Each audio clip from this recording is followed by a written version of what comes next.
It takes a little more than belief to execute goals like Al Spazzeri or young Mark. You've got to have courage, and you're going to need an abundance of courage. Annie Danaka tells us a beautiful story from Portland, Oregon. You're going to have a lot of people against you, some of the people that you thought were your friends and loved ones. And they're going to try and hold you back. And it's going to be sheer guts, courage that'll keep you going. Al did it. Mark did it. Annie Danaka did it. And so can you. Listen to this. Now, you've got to have courage tacked on the idea. In the vernacular, it takes a lot of guts. We were fortunate enough to have Paul Hutsey share his experience with us yesterday.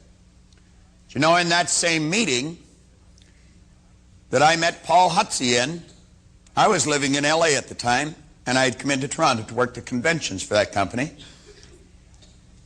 There was another gentleman, and that man changed right in the meeting. He changed right in the meeting. He went back. He lived in a neighboring town to Paul. I believe he was in Hutchinson, Kansas. At that time, Paul was in Wichita. And I remember Paul telling me one day, he said, you know, he changed so much, he appeared to be phony. He said, I almost told him. But he said he never changed back. Well, I was out working in Paul's company. I was working up and down the west coast of the United States. I was in Portland, Oregon. And there was a young lady in the seminar there, and I'm going to tell you, she had her act put together. You could say she had her head screwed on right. Physically, she was quite an attractive lady. She did some of the work that you do, Scott. She worked on stage. She did commercials. She raced cars. I'm talking about those great big long things with little wheels on one end and big ones on the other to go about 5,000 miles an hour for a second or two. You know? And she won the races. She was a salesperson in Paul's company, and she did very, very well. Her name was Annie Danaka. The following Christmas, Annie sent me a calendar. And on each month was a beautiful philosophical quotation containing beautiful truths about life. Rather than write to her, I gave her a call and thanked her for it. One thing led to another, and we got around to the point of talking about something John was talking to young Mark about. He was saying some of your peers are going to attempt to knock you off course.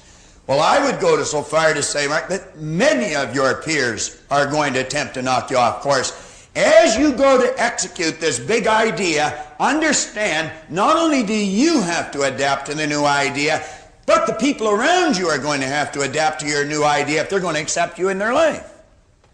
And it's highly unlikely that they are going to adapt.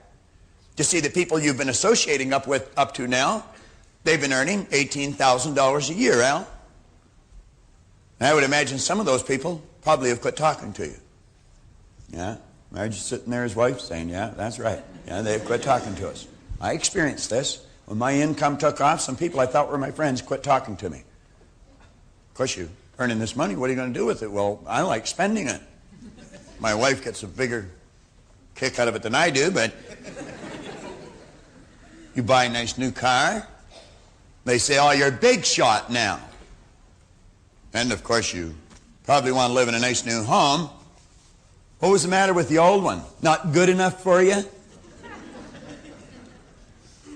You've got to be prepared for this, and you've got to develop mental strength, because I'm going to tell you, at first it hurts. It bothers you. They try and pull you back to where they are. Annie was telling me about a time she went down on a call for a play, and she went with a couple of her, what she thought were her girlfriends.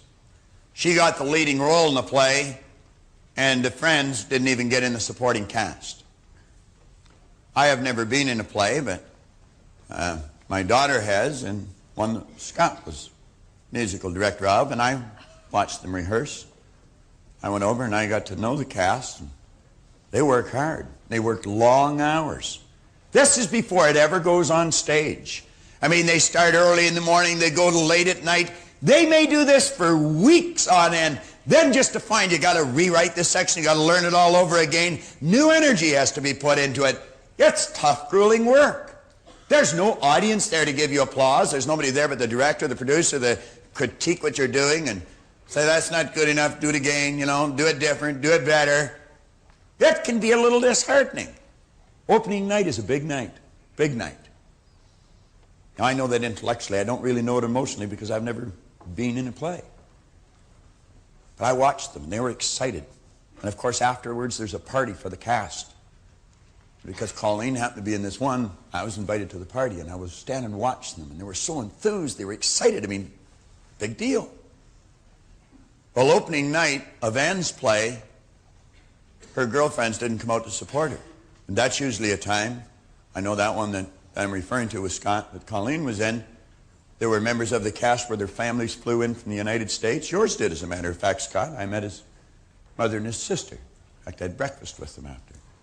They had flown in from Colorado. Another chap had his family flow in from Alberta. They come out to support them on opening night. Well, these girls never even come out to support Anne, and it bothered her. It really bothered her. And she was talking to an old friend of her dad who has since passed away. His name was Hap. Hap wrote her this letter. She told me about it. She said, I'll send you a copy of it. I've given it to a few people on occasion. She says, you can have permission to use it in the seminar. It is a classic. It is a classic. Now, as I read this, I want you to keep this in mind. As you take that new idea and you make up your mind you're going to go right to the goal, you're not going to be part of the 80%, you're going to be the 20%. And you want to remember this, Mark, don't let those kids pull you down. They're on the wrong track. And you make up your mind you're going to execute this regardless of what anybody says. Hap said, Dear Anne, once upon a time there was a fellow by the name of Al Cap who wrote a comic strip called Lil Abner. Many years ago he had some characters in the strip who lived in a town near Dogpatch. They were the town bums, the ne'er-do-wells, the failures whose whole aim in life was to pass judgment on others. Their criticism and ridicule became so vehement that in time the rest of the people in town became acutely conscious of it. The boys down at the stable, as they were called, because that's where they spent most of their time, soon set the social standards for the whole town. Nobody could do anything without their sanction. Because they lived within the structure of their crummy little world, they would laugh and point their finger at anyone and everyone who tried to be better than he was. As a result, the people feared the ridicule of the boys down at the stable so much so that they stopped trying. Soon everybody became bums, and the whole town died. He said, in every social structure, Anne, whether it's family, town, country, or state, there are the boys down at the stable. They're the jealous ones. They're too scared to try something different, and they show their ignorance by laughing at those who do. Learn to recognize the men for what they are, and don't let them hurt you. It takes a certain amount of toughness in here to succeed. One has to rise above those who would tear you down so that they can laugh and say, I told you so. There's too many of us who love you and want you to make it, and I can put myself right at the top of the list. You aren't going to fall flat on your face as they would have you. You're going to do a superb job. Remember, this show is only one small step in the direction of greater things you will do, many of which are beyond your wildest dreams. One of the things I like about you best is that you always give it hell for try. The show will be a success because of you and others like you who try. There are only winners in the cast. The losers are gathered down at the stable, laughing and hoping for our failure. If we could dig down deep inside of them, I'm sure we'd find that they would like to win also, but they're too scared to try. And they attempt to cover up their own failures as human beings by laughing at others. In a sense, I'm sorry for them. Their guilt must make them very unhappy people. Much love and give them hell, Hap. What a letter. I wished I had known him. I can relate to this very, very well because I spent half my life as one of the boys down at the stable. Then I was fortunate, like that elderly couple. I had somebody knock on my door and show me how to turn in a bigger bulb, illuminate my life to a greater degree. And I experienced people like this. You see, what I did was I relate back, how did I react to these people? I reacted the same way. And I had to recognize, yeah, I was jealous. I was jealous. I was cynical. And I would point my finger and laugh at anybody who tried to be better. You'd never find me in one of these at that time. Now, this idea and expectation that John was referring to, I have come to the conclusion that as you study the laws of your being, that giving and receiving is one of the laws. It's the action-reaction where John was using a little dynaswing. And I found out as you give, you learn how to receive. And the more you give, the more you receive. And that's just the way it works. And as you get that law firmly planted in your mind, and you really understand the significance behind this power, then it becomes simple and in fact natural to expect good things. Because you know how it works. You expect your car to run when you turn the key. And if it doesn't, you know there's a little problem. And if there's a signal comes to you that there's a problem, let's say a red light goes on in the dash, you don't take a screwdriver and knock the red light out of the dash and keep driving. That's a signal telling you there's something wrong. You correct what's wrong. If we see a signal on our results, there's got to be a correction made in here. Let's go inside, get under the hood.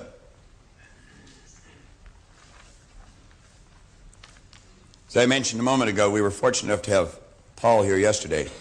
I'm going to ask Paul to come back down here. Now,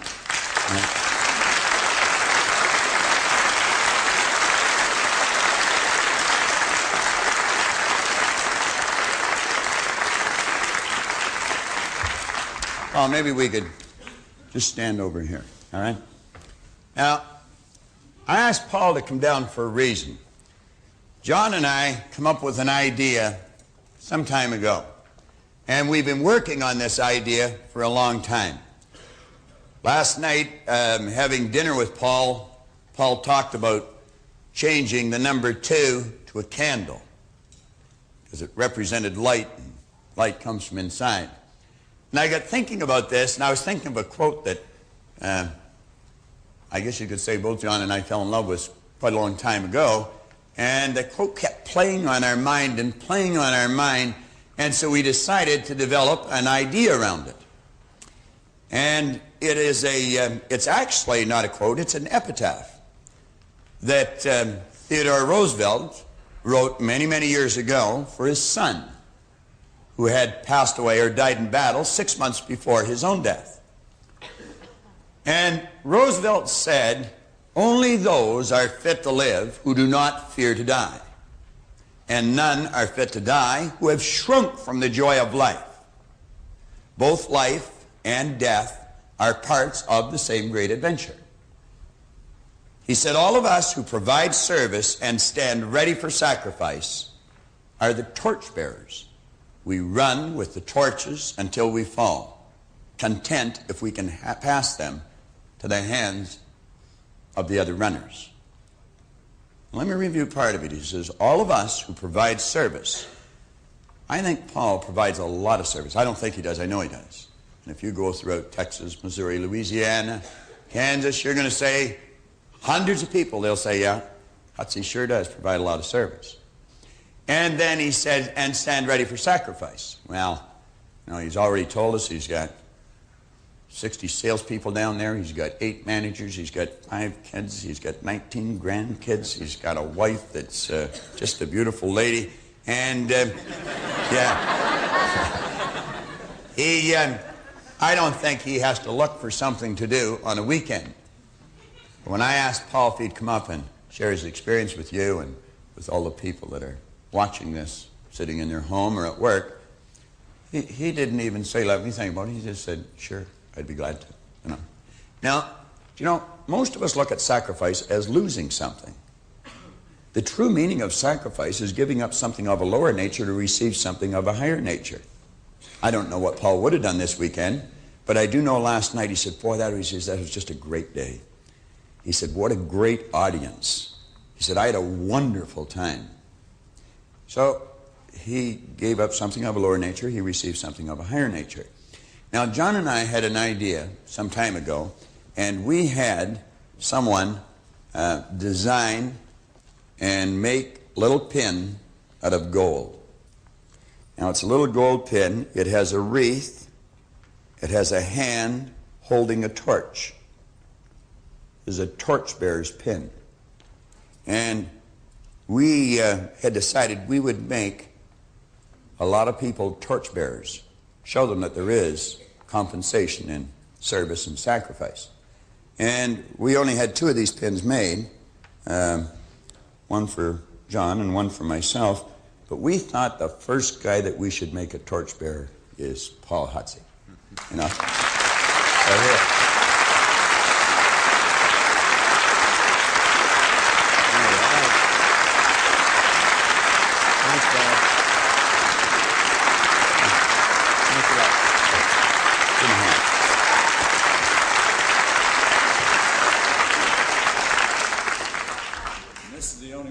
Left. So, wasn't that nice?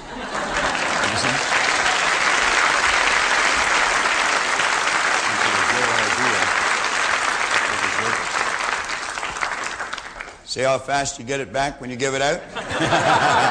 And I'm going to tell you, that was spontaneous. We were talking last night, and I said the only time you give is when you don't think about it. It's just automatic. It's got to be spontaneous. If you have to think about it, you're trading. I know that John didn't even know I was going to do that. We talked about making Paul the first torchbearer, but he didn't know I was going to do that then, nor did I know he was going to do that. Now, you get locked into this idea. What you want to do is fall in love with what you do. The results you get are the compensation you receive for what you do. Now, there's a difference between expecting something and wanting it. Don't see this as a difficult task. On page 33, what I want to suggest you do is take and write down the left-hand side of page 33, about every 3rd line. Put family life right at the top on the left-hand side. Right on the left-hand side of the page down here, on the first line, put family life. Drop down 2 or 3 lines, put social life. Come down 2 or 3 more lines, staying on the left-hand side, put business life. Come down a little further and put income. Come down a little further and write health. Now, they're just some suggestions of areas of your life. I want to suggest you pick out some more and then ask yourself, have I just been wanting these because wants are here in the consciousness? Expectation is in here. And you can want things, you can see them, and you can have them in your consciousness. If you don't plan them in here, you're not going to get them. And I want you to take some time and really think about that. And don't just pass this lesson over and go on and do whatever you're going to do. This is the lesson. It's important that you get them. This is how you get yourself involved. You develop the understanding. It motivates the action, which changes the results. And that's what we said. It's the understanding and application. On page 34, quote at the top of the page, I believe John did that much better than I could do it here with young Mark over here. So desire is the effort of the unexpressed possibility within, seeking expression without, through your action. It's the idea that's cooking in every cell of our being. It's the act that's bubbling under. There's something inside wanting us to go out and do. It's the idea wanting to be expressed. And don't be disheartened if it doesn't happen when you think it's supposed to happen. John mentioned yesterday there's a season for sowing and there's a season for reaping, but you never do both in the same season. When you plant the seed, understand that the idea is a non-physical seed, but it's every bit the same as a physical seed that you plant in the ground. Recently, we were having some work done around our house. There was a strip that we had filled in. It was a bit of a ditch. We had it filled in. We were going to have it sodded. And the gentleman that was working on it, he said, you know, he said, this is an excellent time of year to seed. He said it would come through in a week. I said, really? He said, it'd be a lot less work and an awful lot less expensive. I said, go ahead and seed it. And in a week, bang, that grass was out there. It took a week for that seed. That's called the gestation or an incubation period, and that's governed by one of the natural laws of the universe called the law of gender. All seeds have a gestation or an incubation period. I believe the seed for a baby is about 280 days. I've never seen a man coming home after a young lady's gone to the doctor and she come home and she says, darling, blessed event's going to take place. 90 days later he comes home and he says, well, where is it? Oh, it isn't going to work. No. It's like James Allen said, we wait as one who understands. When spirit rises and commands, God is ready to obey. There's a gestation period. You plant a seed for a carrot. I understand it takes 70 days. We have gained a conscious understanding of what the gestation period is for almost all physical seeds. But remember yesterday we were talking about the water and the steam and the ether, and we were talking about the only difference between the physical and the non-physical is in density or amplitude of vibration. It's exactly the same. Well, keep in mind that an idea is exactly the same as the physical seed. It's exactly the same, only appears different to one of these things we call our sensory factor. But it's exactly the same, and it's governed by exactly the same law. The non-physical world and the physical world is all governed by the same law because it's the same world. It's the opposite side of the same thing. But you cannot see that with your sensory factors. You've got to see it with an inner eye of understanding.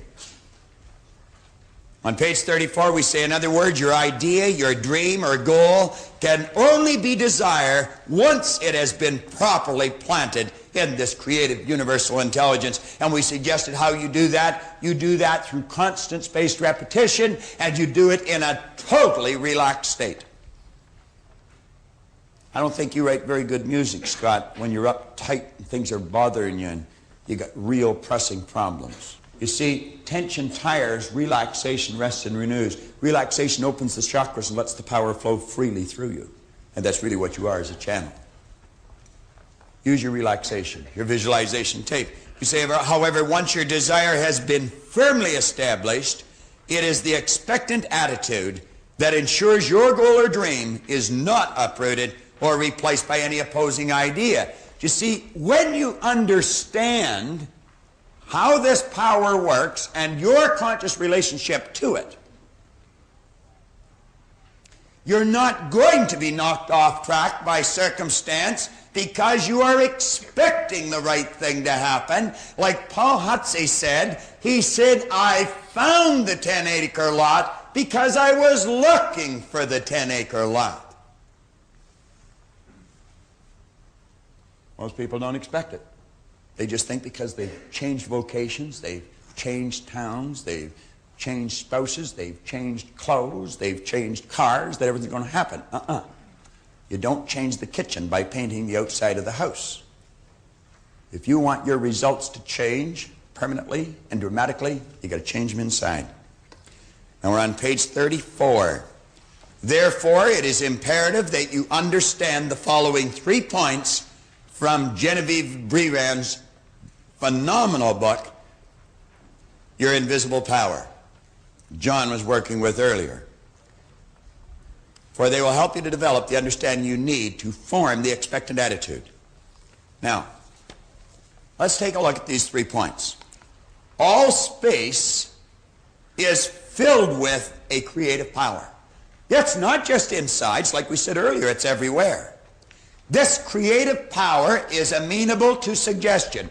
You create the idea, and as you get emotionally involved in it, you've placed it in the universe, and the entire universe comes to your beck and call.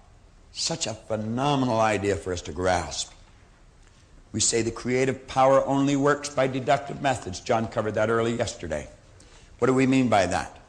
Deductive methods. It only has the ability to accept the idea and move it into all its necessary parts for the manifestation of the idea. It has no ability to add one fact, one idea, one thought. It cannot add anything to it. It's like a mold. What you pour in, that's what you get back. This creative power only works by deductive methods. You build the picture, I'm telling you, just think about it. You can build a picture in your mind, you turn it over, and that's the way your life starts to go. The same way the architect designs the building, the same way you design how your table is going to be set, the same way you design how to make that dress, the same way you design how to make that table, the same way Paul designed the way he wanted his house, you can design your life. All aspects of it. And it works by exactly the same law. Now, Thomas Troward in his writing emphasized this last point because it implies that the action of this ever-present creative power is in no way limited by precedent or what has gone on before. What do we mean by that? Well, I'll tell you exactly what we mean by it. Your present or past results have absolutely nothing to do with what's going to happen from this point forward. Now, that was the point that Roy Stanford drilled into my head. You see, I kept thinking, well, gee, I'm such a mess up. You know, I've done everything wrong up till now. I'm 26. I'm broke. I'm not happy. Everything was wrong. He said, Bob, that's all in the past. He said, every moment is a new moment. We shouldn't condemn ourselves. And he said, what you were yesterday, you paid for. What you are today, you decide upon. That's exactly what Troward's saying. This power in no way is limited by precedent. Even in a creative state, we sometimes don't understand that. Do you know why airplanes, right up to today almost, have wings on them? Because birds have wings. Birds fly. They have wings. If you're going to get a plane to fly, you've got to put wings on it. Do you? No. We've got planes flying without wings today. You know why? Never did need wings. But you see, the thinking was, to a degree, limited by precedent. Birds fly with wings. Planes have to have wings. Planes do not have to have wings. You're creative. If you can visualize it, you can do it. It doesn't matter what it is. That's what Hill said. Anything the mind can conceive and believe, it can achieve. Said in other words, this universal creative power creates a creative direction from the idea or image that you impress upon it.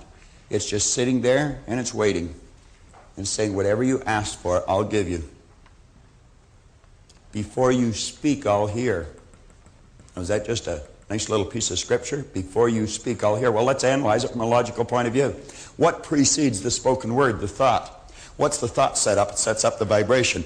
What is this work by? By vibration, movement.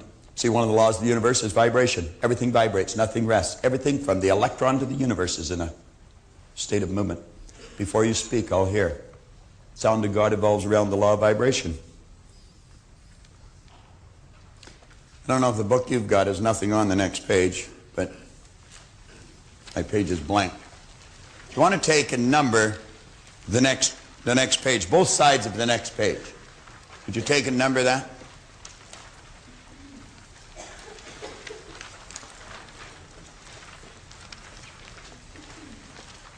Now, how many of you, or did you, write 35 and 36 on the next two pages? Why? Why'd you do that? Do you want to know why you did it? Because it seemed the most natural thing in the world to do. Because there was nothing on it. On one side it says 34, and the next one said 37. So this has to be 35 and 36. You could have put 16 and 102 if you wanted. There was nothing on the page. Nothing. And you know that's exactly the way your life is every day? Blank. Nothing there. Put on it anything you want. You don't have to let what's on the previous page determine. You don't have to let what somebody tells you's coming determine. You can put anything on it you want. You got a clear sheet. You have right now, Mark has, I have, John has. Every one of us has. Now, grasp that. We can start over right now, build the image. You see, L did that. He said, I'm not going to work for $18,000 anymore. I am not going to be average anymore. I understand. When he went through the seminar, he started to grasp this. He said, I understand there's something special about me. He said, I'm going to treat me the way God meant me to treat me. Did his wife benefit? I guess she did. Did his daughter benefit? I guess she did. Did his manager benefit? I guess he did. And you want to know who else benefited? A whole pile of people that he helped move into the home of their dream. Did he provide service? Yeah, he did. Did he sacrifice? Sure. He was out lots of evenings when he could have been home. Think about it. Think about it. Up at the top of page 37, we say, once you fully understand this great truth, the character with which this sensitive reproductive power is invested will become the most important consideration for you. Your thoughts, you will start to guard them. You'll start to monitor them. You're going to start to really pay close attention to what's going on. See, once you become aware of this truth, that the universal creative power can only be what you feel and think it to be, it will become eager and willing to do your bidding. Say this understanding will enable you to be filled with the expectant attitude, and to expect the materialization of the image will become most natural for you. Do you know that if you put this particular tape on and play it every day for at least a month, there's so much depth to this idea. Every time you read it, you're going to see it clearer. It'll be as if you're standing at the base of a tall building facing east. And somebody said, what's the view like facing east? And you'll describe it. But then you go in and you raise your consciousness, you move up to the third floor and you go to the east wall and you look through the window. The view is different. You're still facing east, but it's different. And then you go and you raise your consciousness and you go up to the 10th floor and you go to the east wall and you look, but it's different. It's much more beautiful. And ultimately, if you'll keep listening to this and watching it and thinking it and relating it to your own life, you're going to work your way to the roof. And you'll see as far as your eyes can take you. It's like Paul told me one time. He said, go as far as you can see. When you get there, you'll see how to go further. Troward said, if you think your thought's powerful, it's powerful. Let's stroke from our vocabulary those three words, it's just me. It's just me. It's just me. Should never be just. Something absolutely phenomenal. When you're talking about you, you could speak in superlatives all day long and you're going to fall short of describing the dynamics of you. Talk about something special. You're sure special, believe me. I know I'm special. I think I'm a nice person. And you know something? It's because I know that and think that I attract nice people into my life. I've got some phenomenal friends. Later today, you're going to see everybody that works for our company, and I'm going to tell you, I was saying to Paul last night, I'm so proud to be working with these people. We have some of the nicest people that you'll ever want to meet working in this company. Just absolutely phenomenal. We were talking about Shirley Laverdier, our national sales manager. And I was saying last night at dinner, I said, you know something? I have never heard that woman complain. I've never heard her say anything negative. Physically, she's not very big, but I'm going to tell you, she's got a rod of steel right down her back. She's the toughest little lady I've ever met in my life, and smart. I was saying to Paul, we were with Gina and Randy, and I said, you know something? I said, they work at this company as if it's theirs. On the way home, I thought, maybe they got a picture in their mind. But anyway. But you don't attract people like this if you're not a nice person. You see, I grew up with the idea, don't say things about yourself like that. It's conceit. It is not. It's awareness. If you don't love you, how are you ever going to love anyone else? I'm not talking about conceit. I'm talking about a heightened awareness of what we're really like. Now, expressed another way, as a person thinketh in their heart, so are they. John worked on that yesterday just about as well as I've ever heard it worked on. It's in your heart. That's inside. That's what Paul was talking about. Universal creative power can no more change this law than an ordinary mirror can reflect back to you a different image than the object that you hold before it. But remember, as you think does not mean as you tell people you think. Boy, there's a lot of people got that mixed up. It doesn't mean as you tell people you think, or as you would wish the world to believe you think. It means your innermost thoughts. What's going on inside? What do you think of you? The more you study you, you're going to find your belief system is based upon your evaluation of something. The more you evaluate you, the more you're going to believe in you. It means your innermost thoughts. That's a place where no one but you knows the truth. Your sanctum sanctorum. That's where you go to the closet and you close the door. Inside. That is what you expect, and that is what you will attract, and that is what you will ultimately get. All things are possible in spirit because it's an original state. Spirit is a sensitive, unseen, creative substance whose sole purpose is expansion and fuller expression. But spirit or creative substance can only reproduce, expand, or express itself in a greater way in accordance with the limitations placed upon the instrument through which it expresses itself. It's like the light bulb. What did John say to you a few minutes ago? Some of you recorded it mentally, and some of you might not have. He said, don't expect God to do for you what God can only do with and through you. Powerful line. Where did he get that so deeply sunk? Because he sat where you're sitting and he wrote it over and over and over and thought about it over and over and over and worked with it over and over and over. It doesn't just, it's the way it works. The non-physical creative substance, spirit, flows to and through the seed and expresses itself in its polar opposite physical form, namely the plant or the tree. Now, I want to take a minute. We are running a little late, but take a look at the third paragraph from the bottom of page 37. Spirit can only express itself through the medium of an acorn in accordance with the limitations placed on the acorn. And the medium of the acorn is limited by the pattern plan or the nucleus in the seed. Now, I want you to really think. I want you to imagine that that's an acorn. That acorn is not solid. It is moving. It is actually moving. That acorn is a mass of energy in a high speed of vibration. And at the present time, that acorn would be disintegrating because it can only do one of two things, create or disintegrate. It's disintegrating because it's not in an environment that's conducive to its unfoldment. Why do you think I suggested to Brian to get in with the big hitters? Dr. Livingston proved that from Harvard way back in the 60s. He took a person that wasn't doing well and he placed that person with people that were doing very well, and that person's productivity went up. Get into the right environment. That acorn, if we took the acorn and we planted it,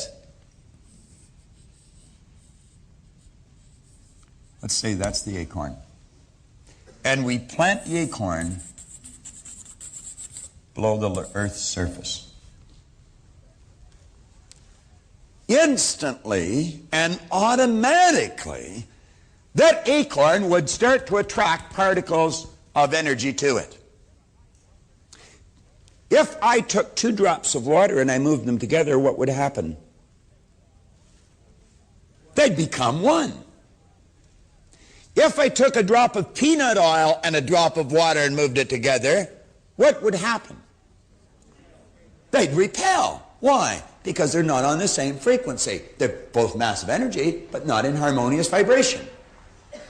There's all kinds of particles of energy in the earth that are not in harmony with the vibratory rate of the acorn, but they won't be attracted because they're not on the same frequency. Now, that acorn has a pattern plan or a nucleus in it. You'll hear many people say the oak sleeps in the acorn. That's not true. You'll never find an oak tree in an acorn. You can dissect it with the most powerful microscope you'll ever get your hands on. You'll never find an oak tree in it. Do you know why? There isn't one there. The oak tree's in the universe. Where does everything come from? Everything just is. Everything is an expression of the same thing. Everything, all supply comes from one infinite source, a non-physical source.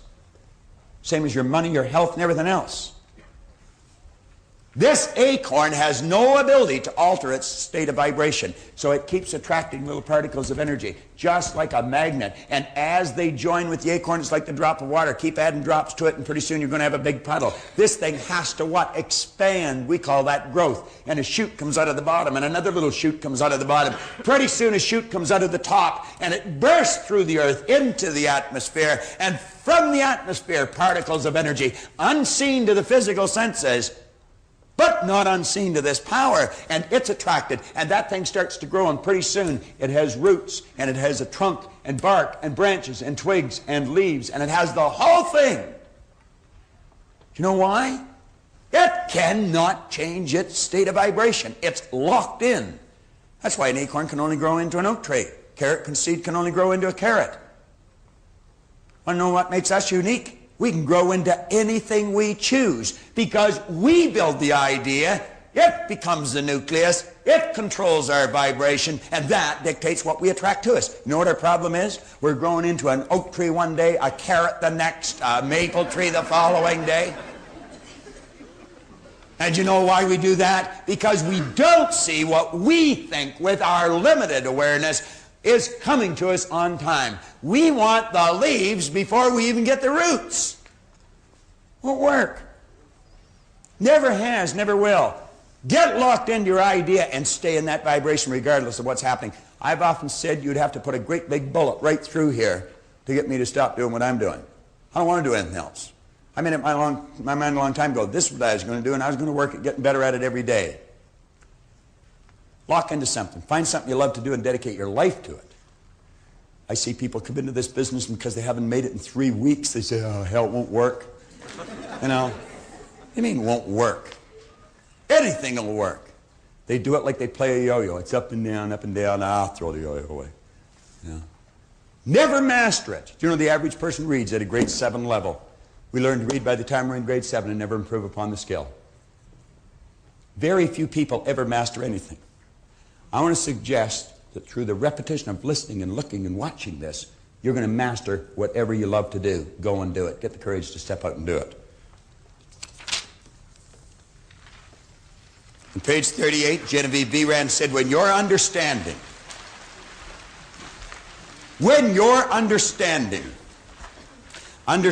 comes from knowledge, it's the polar opposite of ignorance. When your understanding, and remember, knowledge, the only way you can get it at is through study. Unfortunately, study seems to be something like taxes. People only do it if they have to. Well, what we want to do is fall in love with the idea of studying. When your understanding grasps the power to visualize your heart's desire. The heart is the spiritual core of your being. And you know something? Spirit's always for expression and fuller expansion. Spirit's always for growth, never for disintegration. When you see things get bad and they say it must be God's will, that's an expression of ignorance. God's will is always for expansion and fuller expression.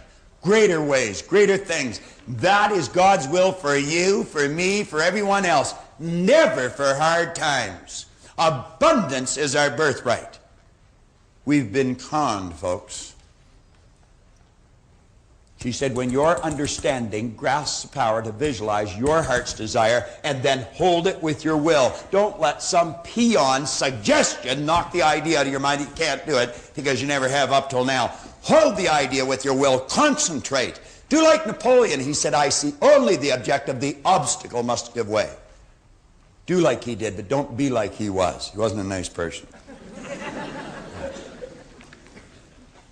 She said, when you do that, it will attract to you all things requisite to the fulfillment of that picture, and it'll attract it by the harmonious vibration, the law of attraction. You know what you have to do? If nothing's created or destroyed, you've got to get on the same frequency as the good that you desire is on. There's music in this room right now. You don't hear it, but it's here. If I brought in a little transistorized radio and turned it on, you'd hear the music. Did I invite the music in, or did I tune into something that was already here? And all I have to do is change the dial and I get different music, and change it again and I get different music. And what am I doing? I'm tuning in on different frequencies. And as you get the image and get involved, you alter the frequency you're on. Therefore, you attract whatever's on that frequency. You want poverty? Tune into it. Be delivered right on schedule.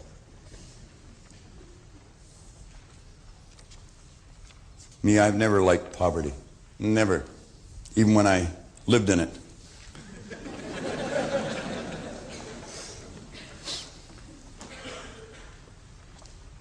Now, the rest of page 38 is pretty, well, self-explanatory.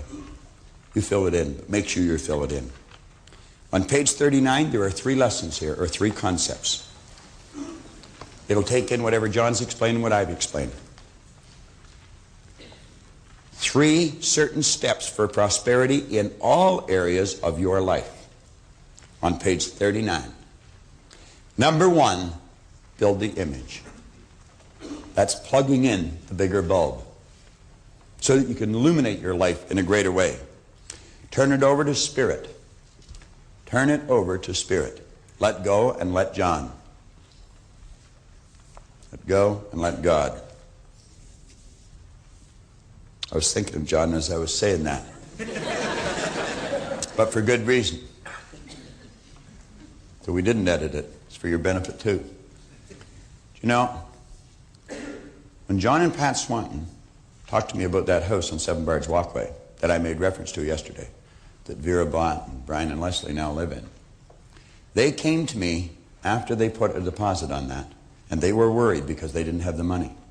They couldn't even see where it was coming from. And I used that quote of Genevieve B. Rand's. I said, believe it's coming and it'll come. Just let go and let God. And it was a very, very funny feeling the day they moved into that house, because I was there and they moved into the day, 18th of December.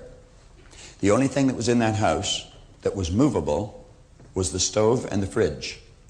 And on the refrigerator were a pair of praying hands, magnetic ones, that said, let go and let God. God's everywhere. He's everything. We'll work through you. We'll give you whatever you want. But you've got to ask for it. And you ask in the form of feelings. Number 3, expect. Well, if you take this lesson and you study it, you listen to the cassette tapes, and you watch these audio tapes or visuals, and you watch them over and over and over again, the expectation is going to become natural. We've already covered that. Expect it with your heart and soul that Spirit will reward you openly for your faith. It will reward you openly for your faith. Everything that you need to receive the good that you desire is already here. Pat and John found that out. They believed, they got in harmony with the good that they desired, and it came to them. Just like with the acorn, the oak trees, and the universe. The pattern plan is in the acorn. When you build the image of what you want, that's the pattern plan in your life. It puts you into the necessary vibration to attract what you have to attract. Nothing is created or destroyed in this universe. It's all here. Everything you're seeking is seeking you. Hold on to that picture. You'll attract what you have to. Pat and John did. Well, I really remember the night of December 20th when we moved into the house. As a matter of fact, it was snowing. And of course, the first place I had for was the kitchen. I walked in, looked at the fridge, and there were praying hands. And on the bottom of the praying hands, it said, let go and let God. And remember I said to you, where did they come from? The hands. Like it was a little magnet and it just stuck on the side of the fridge. And you looked at me and said, I don't know. But that's how it all happens. I mean, you have to let go and let God. And that's what we did. It was an incredible evening. I remember that we must have been doing something upstairs, and somebody came to the door. John, remember you and I went running downstairs, and there was nobody at the door, but there was a package inside the door to the right hand, and it was a lovely blue box, and it said Burke's at the top. I said, John, we've got a gift. And took the thing upstairs and opened it, and it was an hourglass in there, and it was a gift from Bob, because he knew we were moving into the house. Well, he had faith that we were moving into the house. He didn't know exactly that we would. And gosh, it was a really special time. I mean, we had a mess like you can't believe, but it really didn't matter. We were in the house, we had all our stuff in there, and it was just a phenomenal time. December 20th was a great day for me. And as you were saying, Pat, about the letting go and letting God, from the first time that we met Bob at the Prince, and we went through the exercise of deciding on what we wanted, making a decision, making a commitment on what we wanted to achieve, namely the house. There was a lot of things that, from my personality, and anybody that knows me would know that I tend to force issues, and I was working in commission sales, which is probably a great asset when you need a lot of money in a short period of time. And for the first week, I was really forcing, attempting to make sales, work harder, work longer. And fortunately, we were attending a seminar, one of Bob's seminars, during this time. And I had an opportunity to ask him during the seminar, what do I do? And Bob just looked at me and he said, let go. Let God. Don't force it. Just allow it to happen. And from that point on, I just went ahead, did my work, and allowed myself to receive the good that we wanted to desire.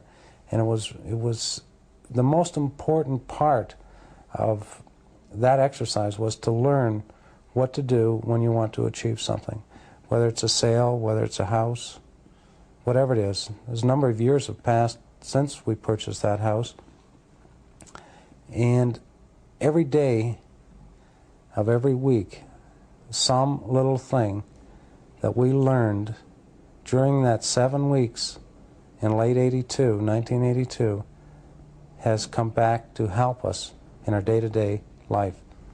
And it's been important to both Pat and I. It's been important in our relationship.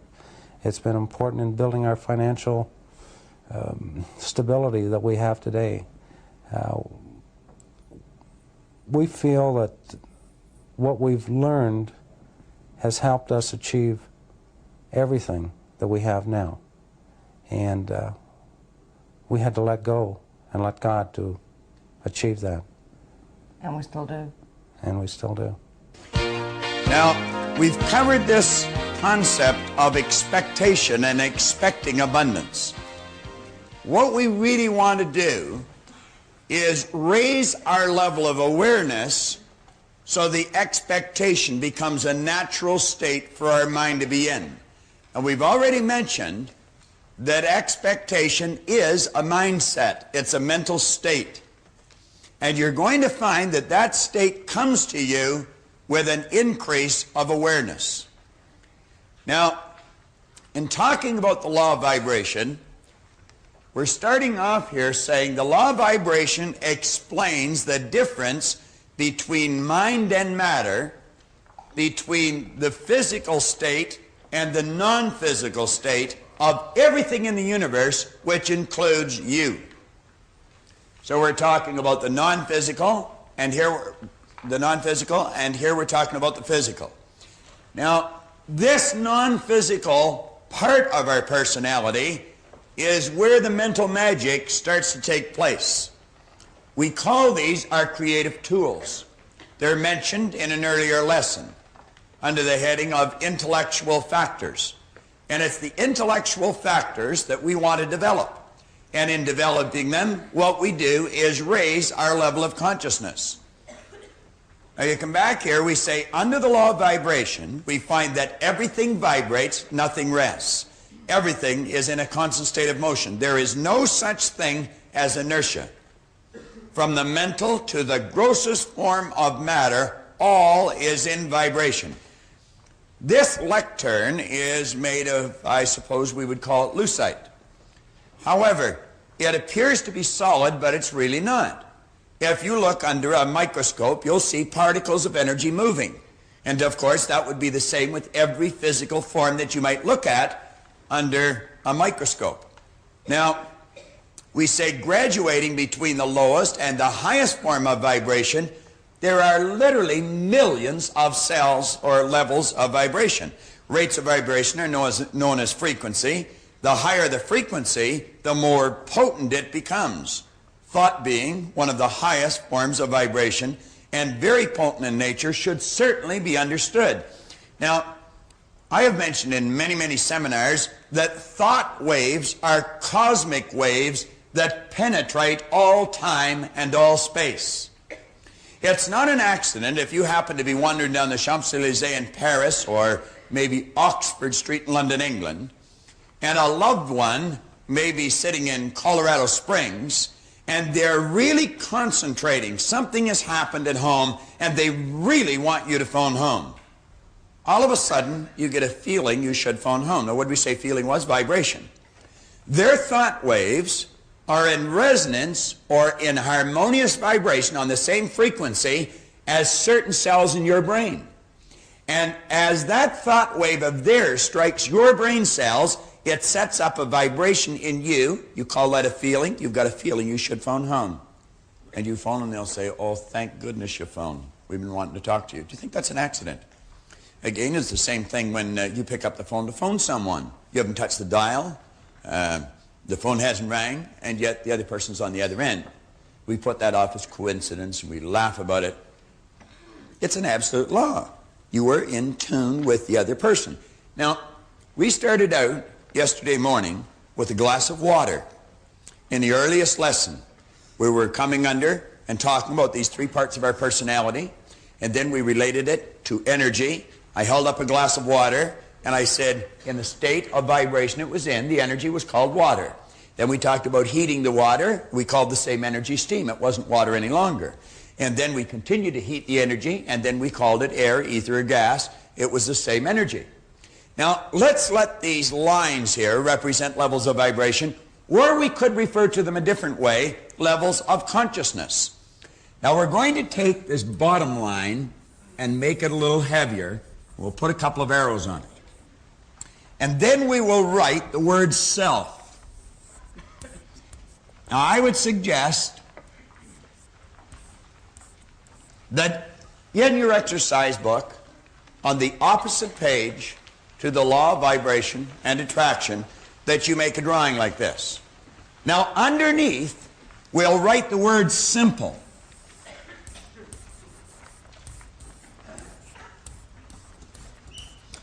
Now, everything below this line is going to be referred to as a simple conscious state.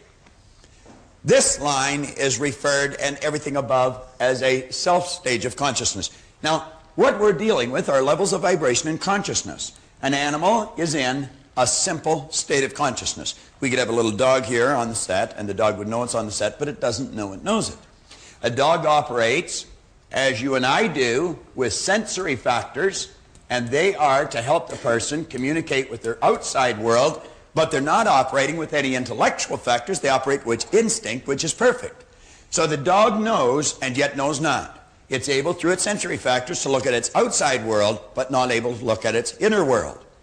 You and I have the creative ability of looking at our inner world, and we're in what we call a self-conscious state. We are aware of our objective as well as our subjective world. Now, there are many varying degrees of consciousness until you reach the higher state, which is called divine or cosmic. Use whatever word you choose. It's divine or cosmic consciousness. All religions that have maintained their balance over any period of time are founded on the premise that we will one day be one with our Maker. We will reach this higher or divine conscious state. We will be aware of our oneness with this power. Now, you're going to find individuals who have a very low level of consciousness. They're way down here. Therefore, they have a very low level of what we call awareness. Now, the awareness dictates how that person lives. Whenever I mention this, I think of the first time I had an occasion to go down to the Loop or downtown Chicago. I was living in Glenview, and I went down the Edens Expressway, and as I was going along Michigan Avenue, I saw people laying right in the gutter.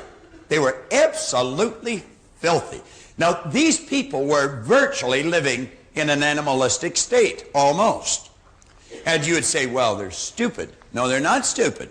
Some of these people have degrees. Some may have a doctorate's degree or an MBA. What they have is a low level of consciousness. They could have a highly developed intellect, know a lot here, but still in a low vibration. They're not living there because they want to. They're living there because they do not know. They are not aware of how to change it. You will find then individuals, some are up in years, some are fairly young, that have a very high level of consciousness. They're not away down here with their consciousness. They have a very high level of consciousness, and they have a very, very high level of awareness. Now, these people have a phenomenal vibration. Their energy, you feel so good around them. There's something about them that you're attracted to. You're not quite sure what it is. You see, you couldn't articulate on it because it's vibration. You very rarely see these people upset. You very rarely see them excited or depressed. They have learned how to maintain a magnificent balance. Everything they do, they seem to do very, very well. They're very creative. They know how to get results. They know how to stay on track and not let the suggestions that are coming from their outside world knock them off track. Now, you and I live somewhere between here, and yet no knowledge. Now, let's suppose a person is on this level of consciousness. The only thing that person could attract is what's on that level or on that frequency. Consciousness, vibration, frequencies, we're talking about the same thing. If a person is earning, let's say, $25,000 a year, they're not earning 25 because they want 25. They're earning 25 because they are not aware of how to earn 50. If a person's suffering with headaches, they're not suffering with headaches because they want headaches. They're suffering from headaches because they're not aware of how to eliminate the headaches. If a person is alone and lonely, they're not alone and lonely because they want to be. They're alone and lonely because they're not aware of how to change it. Now, what you and I are really seeking is a higher level of awareness. And you know, that's what we're gaining as we're studying this material. The more often you watch this, the more you're raising your level of consciousness. Now, what you're really doing is raising your level of awareness. And we're going to get to the point where we're very, very tuned in.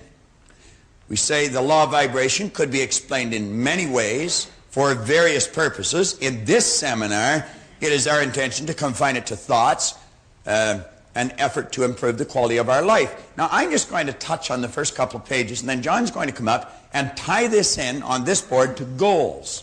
Because that's what we really want to know. We want to know, how does reaching the goal and the awareness of vibration, how do they connect? Where's the connection there? Well, the more we understand this, the more we'll understand what I'm saying here.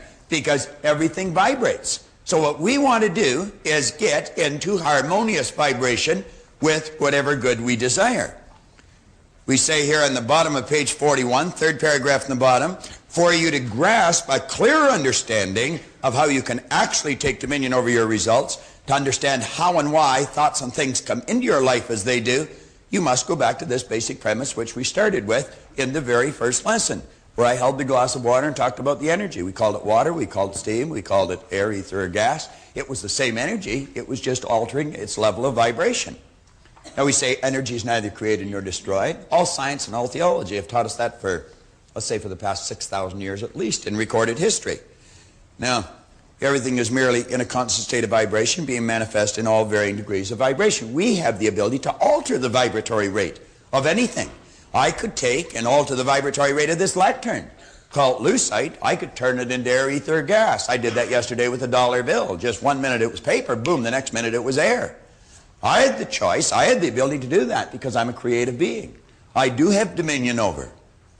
Well, now we know that with simple little things. Let's use it for higher things. We say with free will and the other many mental factors we possess, in our marvelous mind, you have the co-creative ability to cause vibratory change to take place as you choose. If I'm not feeling good, negative vibration, I can switch the idea in my mind. All of a sudden I'm feeling good, positive vibration. How's that controlled? It's controlled by the various ideas that I will choose to entertain from time to time, I'll build here and plant here. Because whatever goes in here dictates the vibration my mind body is in. And we must understand mind body are one and the same, not two. Not two. Now with free will, reason is one intellectual factor, will is another intellectual factor. Reason gives us freedom, and the will gives us the ability to lock into an idea and control our vibration. And stay in the vibration we must be in to attract something that's already here. It's like the way to fly the airplane was already here. We say the lack of ability to exercise this tremendous power for good is caused by ignorance. Now remember I put knowledge over here? And I said, through study you develop understanding. Let's look at the polar opposite. Through ignorance, a person gets into a state called worry or doubt. They don't have the understanding of how to change vibration. They don't have the understanding of how to control what's going on the inside by blocking out what's going on the outside. Now, if a person is in this psychic state, that's called a mental disease, they're worried. They think they're not going to get what they need to look after what they say they have to look after. That worry, when it's impressed and changed into an emotional state, it then turns into something that's more commonly referred to as fear. That fear energy has to be expressed through the only instrument it can be expressed through, the physical body. Instantly and automatically, the body moves into a vibration more commonly known as anxiety. Now, the anxiety we usually treat with Valium. However, we have not looked after the cause, we're treating the effect. And the anxiety, of course, moves into disease, which moves into decay. It's like St. Clair Lewis one time said, we don't die, we kill ourselves. What's the polar opposite to this? Well, with an understanding of this law, of this expectant concept that we've discussed, with what John's going to tie in here now to our goals, you never have to worry about whether you're going to reach your goal. Through the repetition of hearing and studying and watching and learning this information, you'll never fear whether you're going to get there. Because you see, understanding gives us the ability, if we cannot see the positive circumstance on the outside, we can build it on the inside. That's why Napoleon said, circumstance, hell, I make them. George Bernard Shaw said, people are always blaming circumstance for what they are. He said, I don't believe in circumstance. The people who get on in this world are the people who get up, look for the circumstances they want, and if they can't find them, they make them. They have the understanding they can do that. And through doing that and getting emotionally involved, they then set up an emotional state that's quite opposite to fear. It's called faith. The faith must manifest on the physical plane as health or well-being. Now, this could be in our social life, could be a healthy body, healthy bank account, healthy business. Name it and claim it. So you can see, it really makes a lot of sense to know how to take control of this. We say, let there be light. And there was light. Let there be light. You'll never force light. Light is consciousness.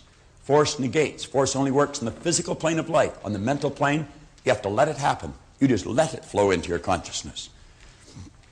Flip over to page 42. Page is self-explanatory. I've been talking all the way along. I talked about the importance of environment. We were using Nino's office as an example. It's got a lot of heavy hitters in there, big producers, positive people, people with high expectation, with real worthy goals. I introduced Grant Sylvester yesterday, and I do a lot of work with their company. They got a big company. It's an effective company. That company started 4 years ago with financial planning centers. They have about 90 centers now across Canada. The first center started about 4 years ago in Moncton, New Brunswick. Don McKay and Fern Robichaud started that center. Most people would expect to maybe earn a profit in the first 2 or 3 years. They think that was pretty good. These two men earned $250,000 the first year in business in Moncton, New Brunswick. Now, Moncton is not the economic capital of the world. How did they do it? It doesn't matter where you are outside. It's like Paul said, it's where you are inside. Don McKay and Fern Robichaud expect the best. Grant Sylvester and the executives in that company expect to attract people that want to open businesses, and they attract them. And the people are very successful. This page, 42, focuses on that. It talks about the positive and the negative personalities. We made reference yesterday to Raymond Aaron's Millionaires Club. He has attracted a group of people, every one of them want to learn to be a millionaire. He's a pretty good guy to teach them. The guy's a millionaire. How do you become a millionaire? Same way you can become, or same way any of his people. Right thinking, right ideas. He has the ideas. You want to get them? Go to him. Does he give them to you for nothing? No. Servant's worth is higher. But it works. Why? Environment again. You're in tune. You're mixing with the right people. Now, if you're a negative person, in other words, you're choosing negative ideas, you're worrying, fear, and anxiety, you know the only thing you can attract? The people that are vibrating on that frequency. You're going to attract other negative people. Misery loves company. That just isn't a cute saying. Birds of a feather flock together. Now, if you're a heavy hitter, understand this.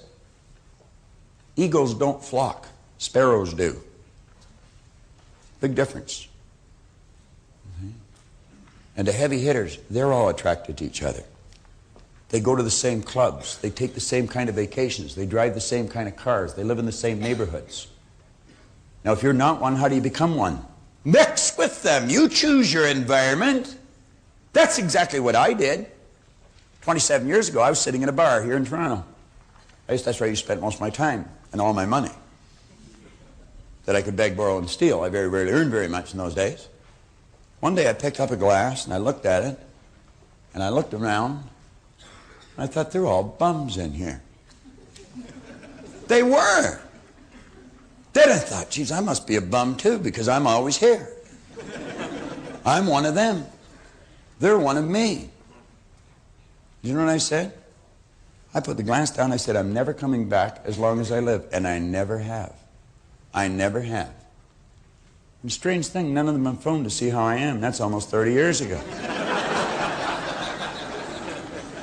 They never missed me, did they, Mark? Never did. No, they don't even know I'm gone. On page 43, we're talking about our connecting links. Slowly but deliberately see with your inner eye of understanding how you connect with the good that you desire. We say two objects whose electromagnetic fields are the same, have the same frequency, therefore they are in resonance, in harmony, or have a rapport. When two objects are in resonance, or well within the same sphere of relative motion of each other, vibration can be transmitted from one to the other through the medium of the electron. Resonance is concerned with the electromagnetic field surrounding the objects. We find that a globe on a chandelier will vibrate in resonance with a certain key on the piano, yet it will not vibrate to any other key on the piano, just the one. Music is vibration, I think, isn't it, Scott? That's what it is. Why do you think music will make you feel so good sometimes? Why do you think music will get you jumpy and make you want to dance, you know? Why? Vibration. Affects cells in your brain, puts you in a new vibration. You want to act differently. There's some radio stations that you enjoy.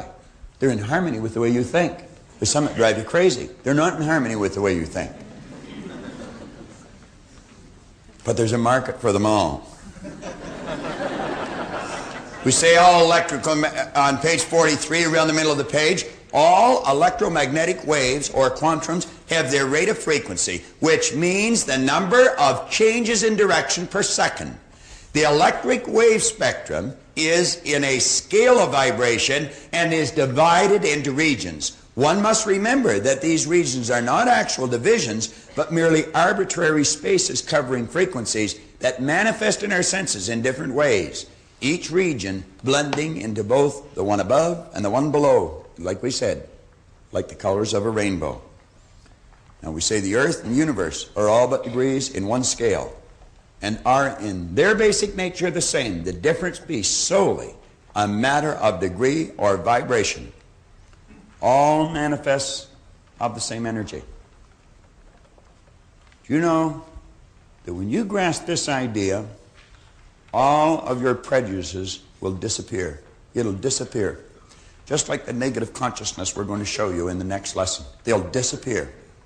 And you know why they'll disappear? Because of understanding. It's the removing of ignorance. Now read this last paragraph carefully. When the world understands this truth, that everything is an expression of the same thing, we will see that all people are the same. They only appear to be different. How do they appear to be different? They appear to be different to our physical senses, our lowest mental tools. The dividing lines are not borders, color, or language, but ignorance. You attract whatever or whomever you are in harmonious vibration with. The results vary, the people remain the same. The results vary, the people remain the same. We may see a black man and a white woman, or a white woman and a black man. You know what I enjoy watching when I see that? I enjoy watching the people around. Watch the expressions on their faces. The shock, the anger, the horror. Do you know what they're expressing? Ignorance. It's them that is in the bad vibration. We have got some real crazy ideas. How do we get these ideas? Well, I remember when I was a little boy, you know, in the little life that John talked about yesterday, I can remember my grandmother. She was a dear old lady. I loved her. I can remember her saying, well, they're Catholics, but they're nice people.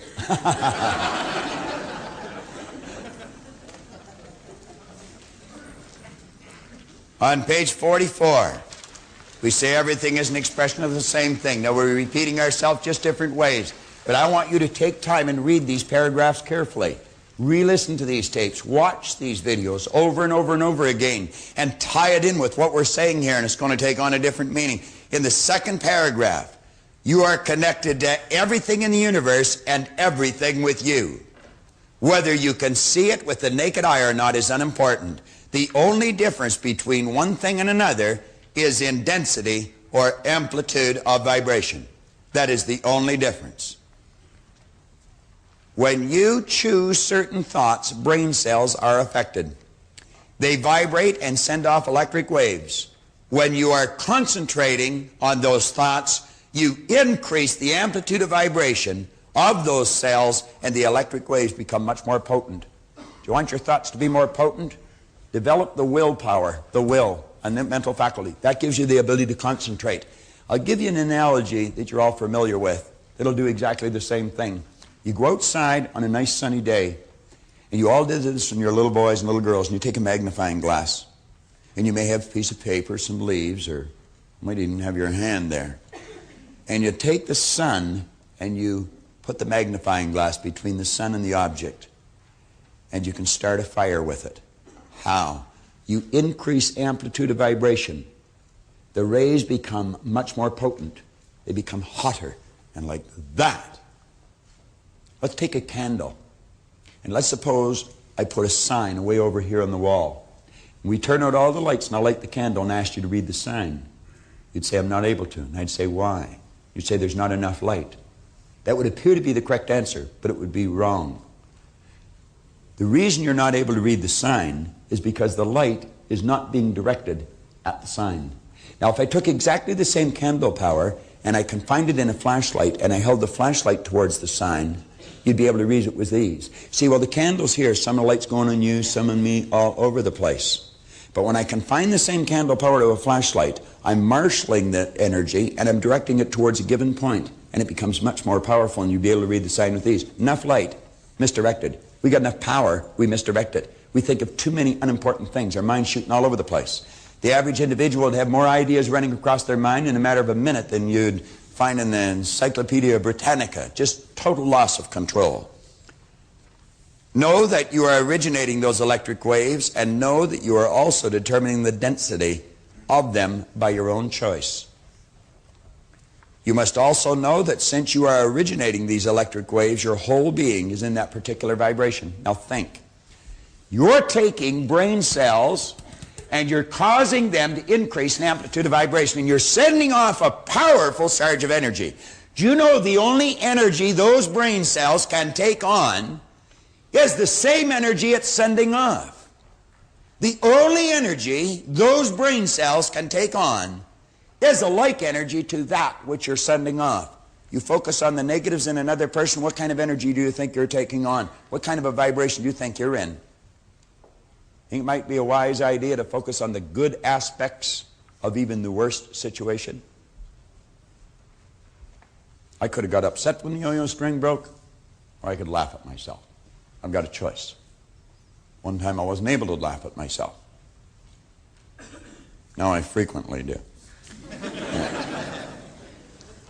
Higher awareness. John always has. On page 45. Now page 45 deals with something we're all familiar with. We have had magnificent instruments that's been used in the medical profession for years. And these magnificent instruments do nothing but measure vibration. The brain, the heart. And they'll tell you whether you're healthy or whether you are moving into trouble. Do you know how they can tell? By the vibration you're in. By the vibration you're in. I remember one time years ago, I had to go for a stress test for insurance. I didn't particularly like the idea of going because it was time-consuming, and who wants to run on a conveyor belt for a half hour?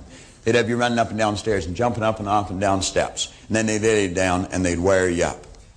You see, they would put this electrocardiograph on you. And they would measure it, and then they'd have you wait a few minutes, and they'd measure it, and then take a few minutes and take another reading, take a few minutes, take another reading. And of course you get on there and your heart's going blah, blah, blah, blah, blah, blah, blah, and you're out of breath. I mean, you're just about worn out. Now, I have practiced relaxation, meditation, concentration for a long, long time. And rather than take a long time, because I was in a rush, I just instantly returned myself to a normal state. They called me a little while later, said, you got to come back for another stress test. The machine wasn't working right. That's the truth. And of course, there's a lot of people that are able to do that. You're quite able to do it. All you have to do is learn how. And we want to understand that the brain is that electronic instrument that controls the nervous system throughout the body, which is the electrical system in the body. You've heard of people having nervous breakdowns? No such thing. Person had a nervous breakdown, they'd be a puddle on the floor. The nervous system is the electrical system that keeps the body intact. They lose conscious control. Conscious control. This explains why on page 45 they do not understand how to control this magnificent electrical instrument that they live in. Your body is the most phenomenal object on planet Earth, in the cosmos as far as I'm concerned. We are truly creative beings in charge of our own world. And we're in charge because we can alter vibration. Alter vibration. Or as I was saying with Scott in the music, create new vibration. Color is vibration. Have you ever noticed if you wear a certain color, you feel better? They have found by painting hotel or hospital rooms, nice bright yellows and pinks, people get better faster. Used to be cut well, sew well, get well with the doctors. Well, now they're paint well, you know. I mean, big difference. Now, I'm going to ask you to turn over to page 46. And as you focus in on page 46, I'm going to ask that you focus on your goal. Get the thing that you want more than anything else riveted in your mind. And then take every bit of information that John focuses on this board and relate it to the goal. Don't just listen to it as information. Let this information mean something to you.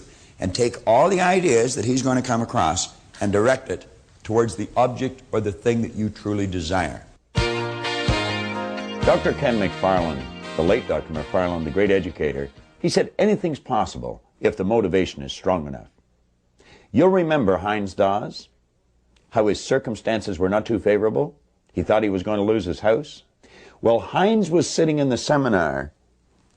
His fantasy became a theory. Heinz's fantasy, even though he was having difficulty maintaining his home, was to drive a new Cadillac. And it was while he was sitting in the seminar that his fantasy literally became a theory. Heinz took that theory and turned it into a fact in a short 21-day period. I got my Cadillac in 22 days after I made that promise to myself. There were certain things that Bob suggested we went to one of the dealers in Toronto and got half a dozen brochures. I cut out the page of the car which I wanted, which was a Coupe de Ville. I had one stuck in the bathroom, one on the dash of my old car, one in the kitchen, one in my attaché case, one in the office, and one directly on the ceiling in our bedroom. You went and sat in it. Eh? You went and sat in it too. Yes, that was one of the other things. Try to get the senses involved as much as you can. So Bob suggested that sit behind the car and pretend it's yours. Smell the leather, have the air conditioning blow on you, listen to the stereo. We got the senses involved, and this friend of mine took a picture of me in this car. I still have the picture. I also carried a little goal card with me that Bob suggested, so that every time I put my hands in my pocket, that mental picture was being recreated. I had never written so much business in such a short period of time, ever. And at that time, I was in the business about 15 years. Mm-hmm. Many of the suggestions we make in the seminar may seem immature, they may seem childish. Heinz Dawes was a mature human being. He had been an insurance agent for 15 years. But he took the suggestions that we gave and he followed through on them. He literally got a photograph of himself sitting in an automobile. Now that photograph had a real impact on Heinz's brain and ultimately on his mind, and he accomplished that goal in a relatively short period of time. Right on the first page of your action planner, we recommend that you take a photograph of yourself and place it in this square. There's a photograph of yourself. There's a suggestion that you're born rich. You're a prosperous person. Now what we want to suggest is that you get a photograph of yourself with your goal. It might be a new home. Shop around, pick out the place you like, stand in front of it, and get your photograph taken. Go and sit in an automobile. Get the picture of yourself, literally a physical picture, and hold that picture in your mind. Look at it as often as possible.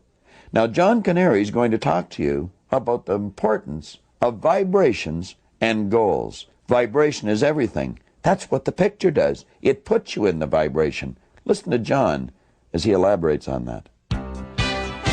Now, someone gave us a number of books here not too long ago, and there's something in here that I want to share with you because I know what happens when we go through this particular session. A lot of people go away from it and they ask this question instead of studying it. What do you mean by vibration? What do you really mean?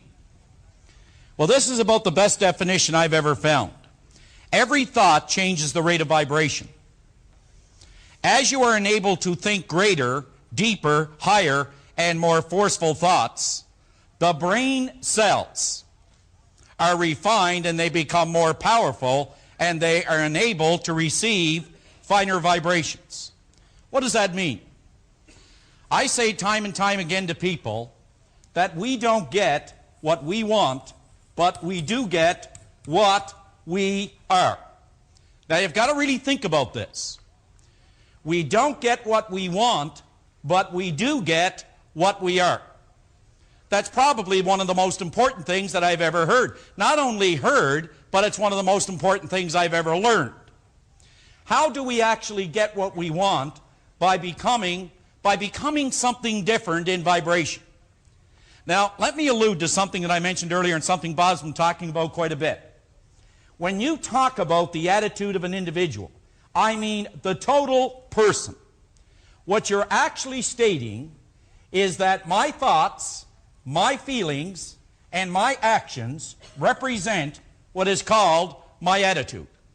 Let me ask you this. What are your thoughts, your feelings, and your actions towards your personal life? Just toward you as an individual. What are your thoughts, feelings, and actions, let's say, towards your income or your business life?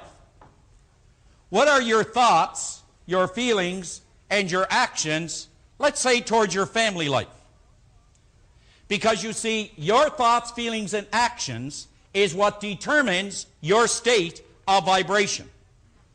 Your thoughts, feelings, and actions, it actually determines who and what you are, as well as what it is you're going to get, as well as what it is you're going to get. Now, I want to cover just one concept to show you how you can actually begin to do it. Here's the first thing you've got to understand, is that knowing does not precede doing. Now, I want you to really think about what I just said. Knowing does not precede doing. The moment we as individuals begin to focus on a particular objective, or we start to look at what it is we want, we don't necessarily feel good about getting it. We can see it, we can think about it, but we don't necessarily feel good about doing it. I'm going to give you a good example. How many people here in sales? That's a few. The rest of you beware. Now consider this for a moment. How many people here really get up, enthusiastic, and enjoy cold calling? How many do not? Now keep your hands up, the ones who do not. Is it true, though, that you know you must do it? Isn't it true that you would like to feel comfortable doing it?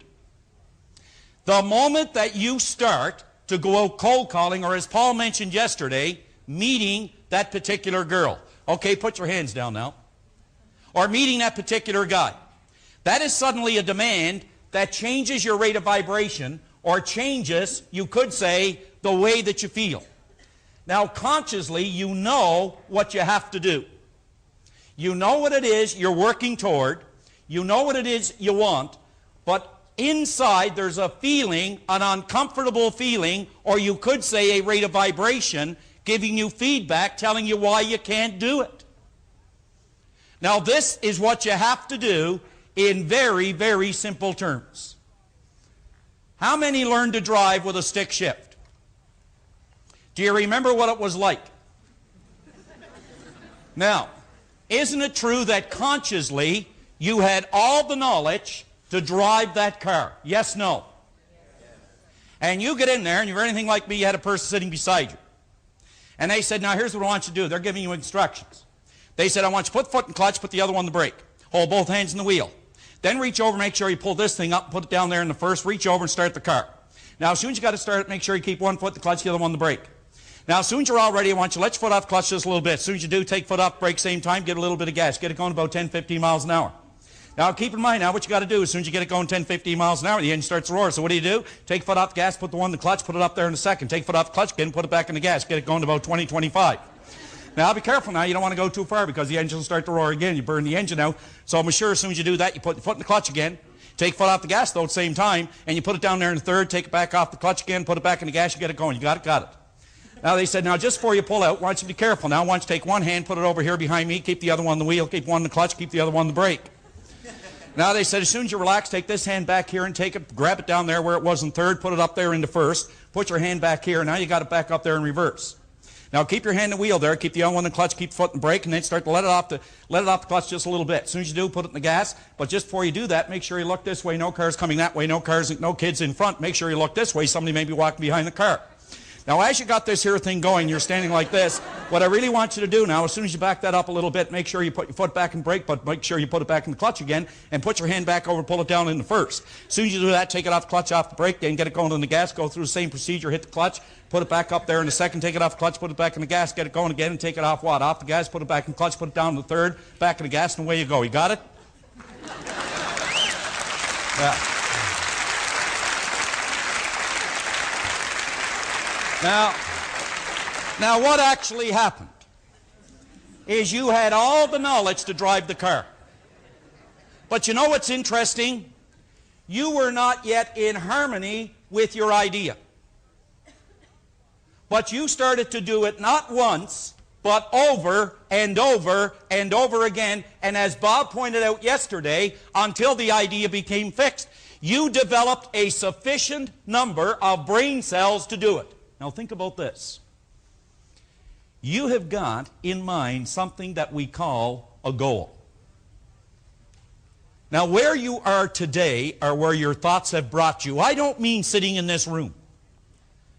But I mean that everything that you have brought in your life, everything that you have to this point in time, is a result, nothing more, of the state of vibration you are in mentally, emotionally, and physically. Now, folks, instead of working so much toward this on the outside, we have to increase our state of vibration in this way. The more and more that you think about where you're going and how you're going to get there, and you go out and act on the idea. And you know, that's the difference. People will not act on the thing they want. They seem to entertain themselves by visualizing that they can have it, how nice it would be to get it, but when it comes to acting on it, their vibration, the way they feel about it, tells them they can't have it. So they spend their life dreaming rather than acting. What was it one time said? And all that was left when his living was through were the mountain of things he intended to do tomorrow. Let me ask you this. What habit patterns do you need to get to where you want to go?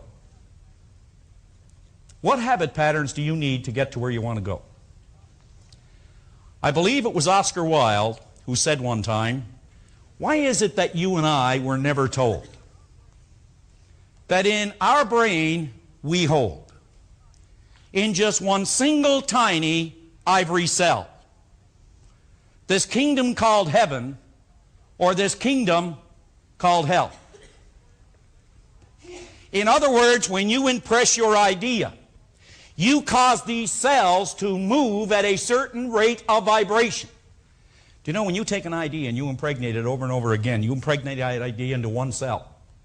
When you impregnate that idea into the cell, that cell is dividing 1 into 2, 2 into 4, 4 into 8, 8 into 16 to 32, 64. And the process goes on at the rate of 50,000 cells per second. And the more and more you act on it, even though you don't feel good about it, but you work with the idea, you start to develop this change in vibration, but what is really happening is you're impregnating the cells with the characteristic or the idea. And these cells are going to search out the very thing necessary to get you to where you want to go, to complete the manifestation of that idea. What was the great statement by our friend Einstein that he had burned into the corner of his desk? He said it was responsible for every great invention. When he said that all creation waits with eager longing for the revealing through the sons of man, you and I. In other words, everything that you want is already here. The best way to do what you're doing, it's already here. It's never been thought of, but it's already here. It's just that it's in, as Bob explained, in another form. What we need to do is we need to constantly think about where we're going, what we want to do, and we start to increase our level of thinking by vibration, and we begin to attract thoughts of a like nature that'll move us in that direction. But you can't sit and wish. There is a difference in wanting a thing and being ready to receive it. And being ready to receive it. So just suppose you know what it is you want, and you ask yourself, what habits do I need to form or develop to bridge the gap from where I now find myself to the point I want to reach? You know the only difference in steam and ice is the state of vibration of the water or the H2O. Do you know the only difference in where you are versus where you want to go is your state of vibration? Do you know that everything to get you there is already here? And it always has been. There's a gentleman that I have not met. He's in the audience today. And his name is Boris Pico. Listen to this. This man lost or did not have a car or his driver's license, I'm not sure which. But Boris, where are you? Boris, stand up so everybody can see you for a moment. Boris sold in 1 month without a car 28 homes. But listen to this.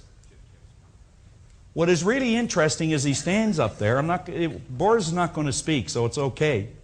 I just want you to see him. I never even met you, Boris. I just was reading this. Without a car, he sold 28 homes in a month.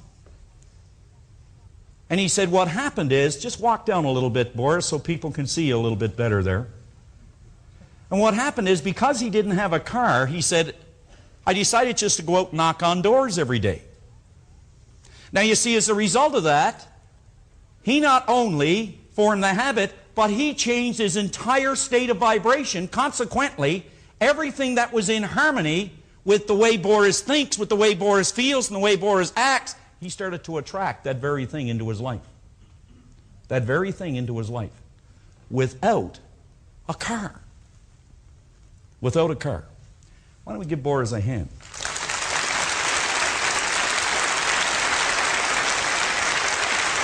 Now, let me tell you one of the reasons I think we don't get to where we want to go. I think it's because we try to be too realistic and too practical about the goals that we set. Now, I've heard people come to me and they'd say, you know, you've got to be realistic and you've got to be practical. I can tell you that's the one thing that no one can ever accuse Bob of being, is practical or realistic.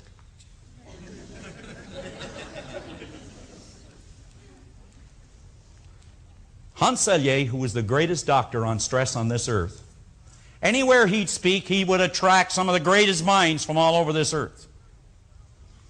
And I've carried this around with me for a long time, this statement by Selye.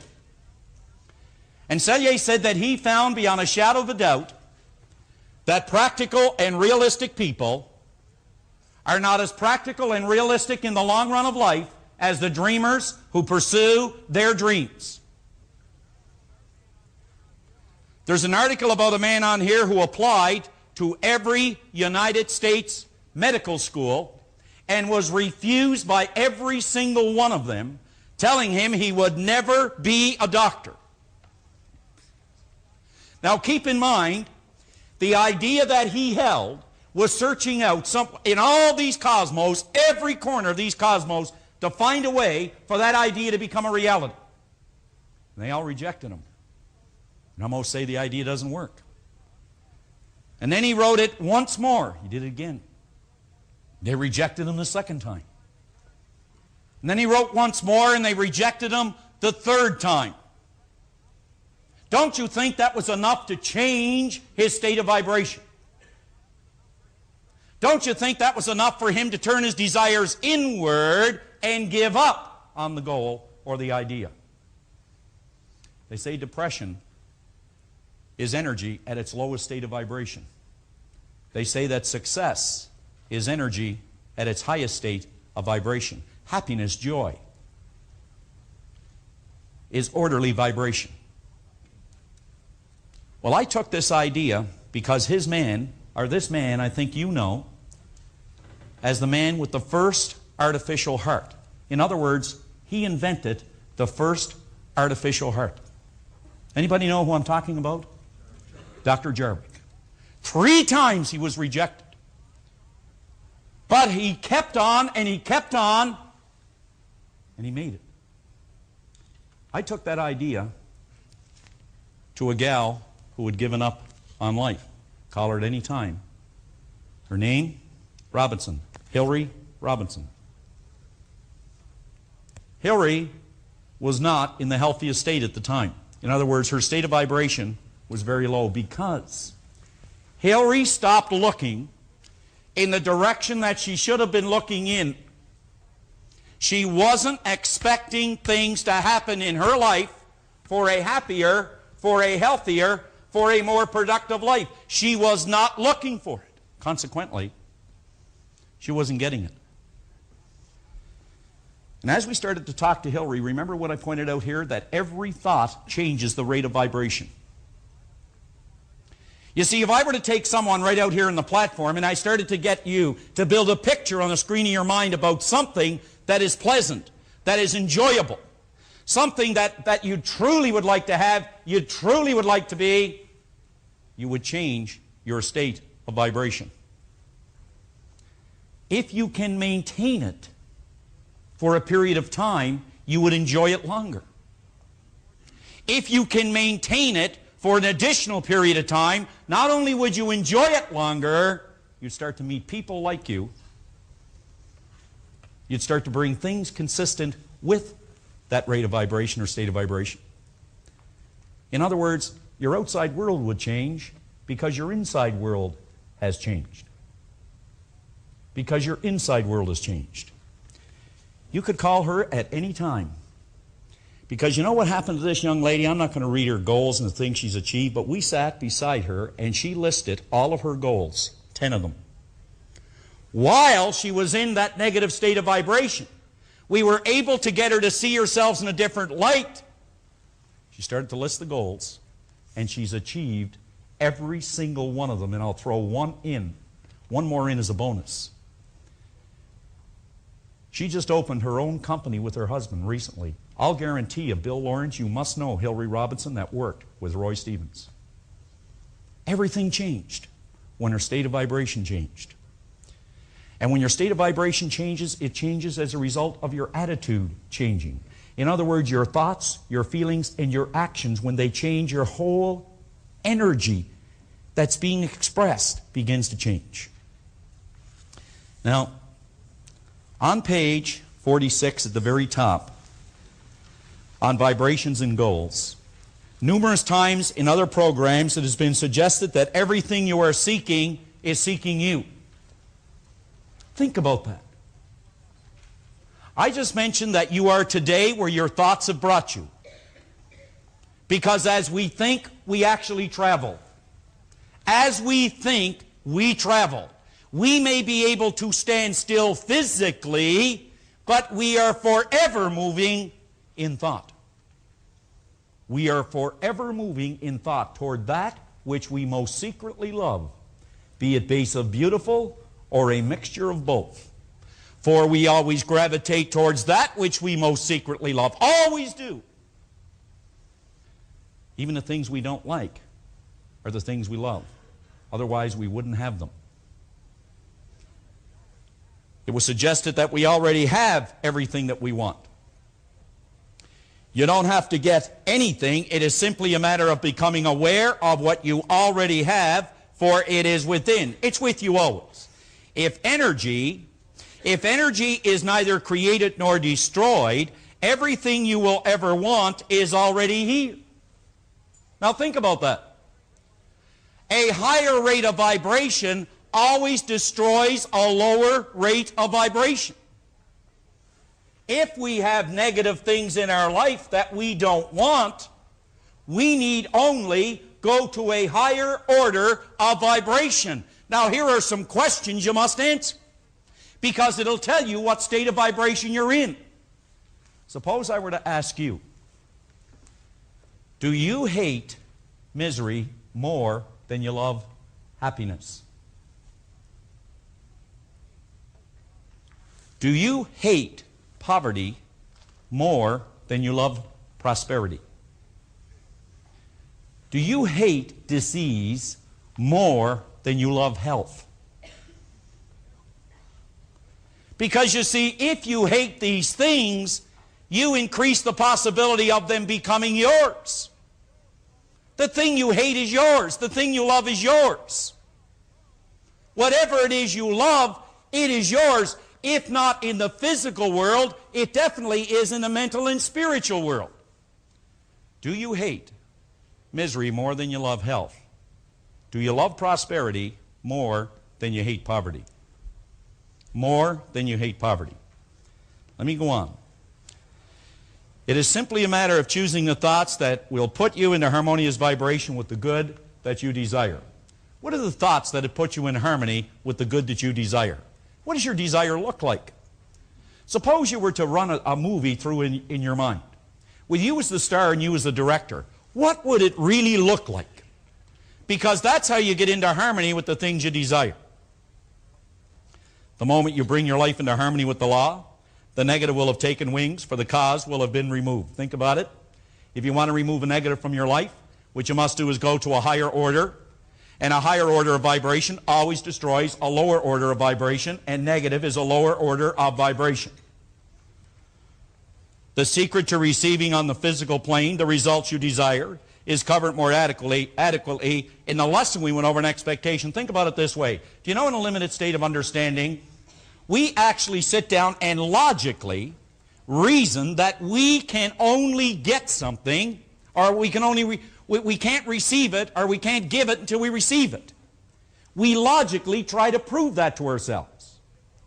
In a limited state of understanding, we actually try to reason that we must get before we can give.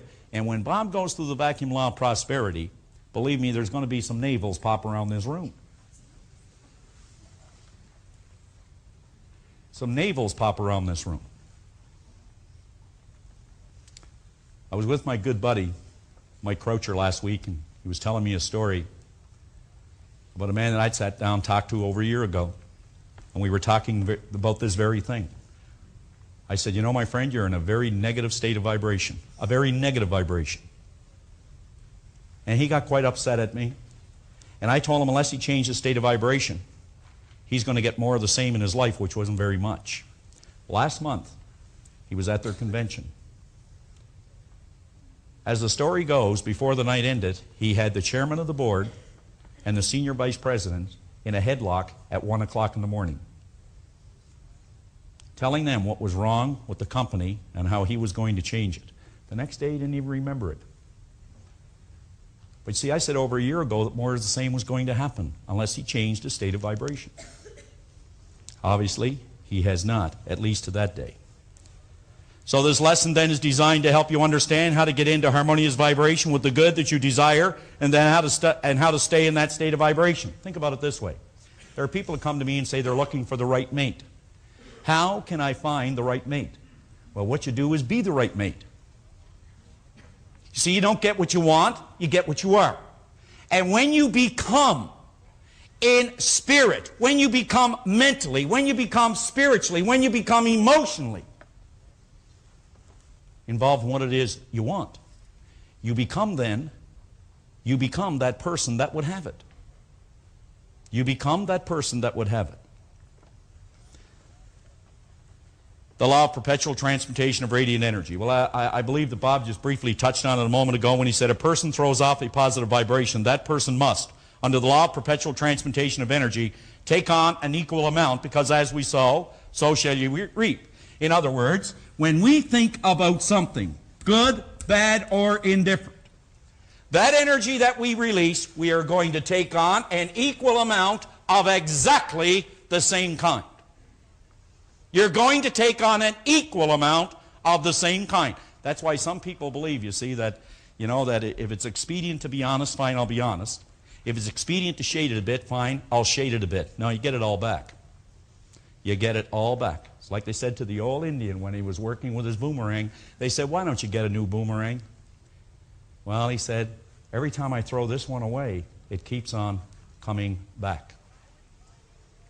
And every time you throw out a thought, you don't have to say it verbally. You only have to think it. You only have to feel it. You're going to get it back. That's why we were taught to think well of people. To think well of people. So the law of perpetual transmutation of radiant energy, what does it teach us? Well, you see, if I were sitting down and I were talking to Brian, as a matter of fact, you know, I meet a lot of people in my life, and if I ever wanted to be like anybody, I mean really like someone, and their attitude and just their presence and their well-being, I think it'd be Brian. A more pleasant guy, his state of vibration is so good. He has such a beautiful state of vibration. You just feel it when you're around him. It makes you feel comfortable. You like yourself because you met him. That's because, you see, he makes you feel good about you. Now you think about this, and then I'm going to bring this in for a landing. People go out and they say, I'm going to try this about giving and receiving. I heard this Proctor and Kanary said that if you just go out and do the best you can for people, you're going to get it all back. They said it, so it must be. And I've watched people go out like Tammy, and they give their best, and doesn't come back. And then I watch someone else will go out, and they'll give a person the best they've got, and they'll give them all the knowledge, all the information they need, and the person will stroll down to someplace else and buy what it is they want. And you say, that's it, I'll never do that again as long as I live. They were wrong. I'll never go to one of those seminars again, it's all a pile of. Let me ask you something. Have you ever received anything just like that? You never asked for it. You never really expected it. It could have been a sale where someone just walked in and said, I'll take 4 of those.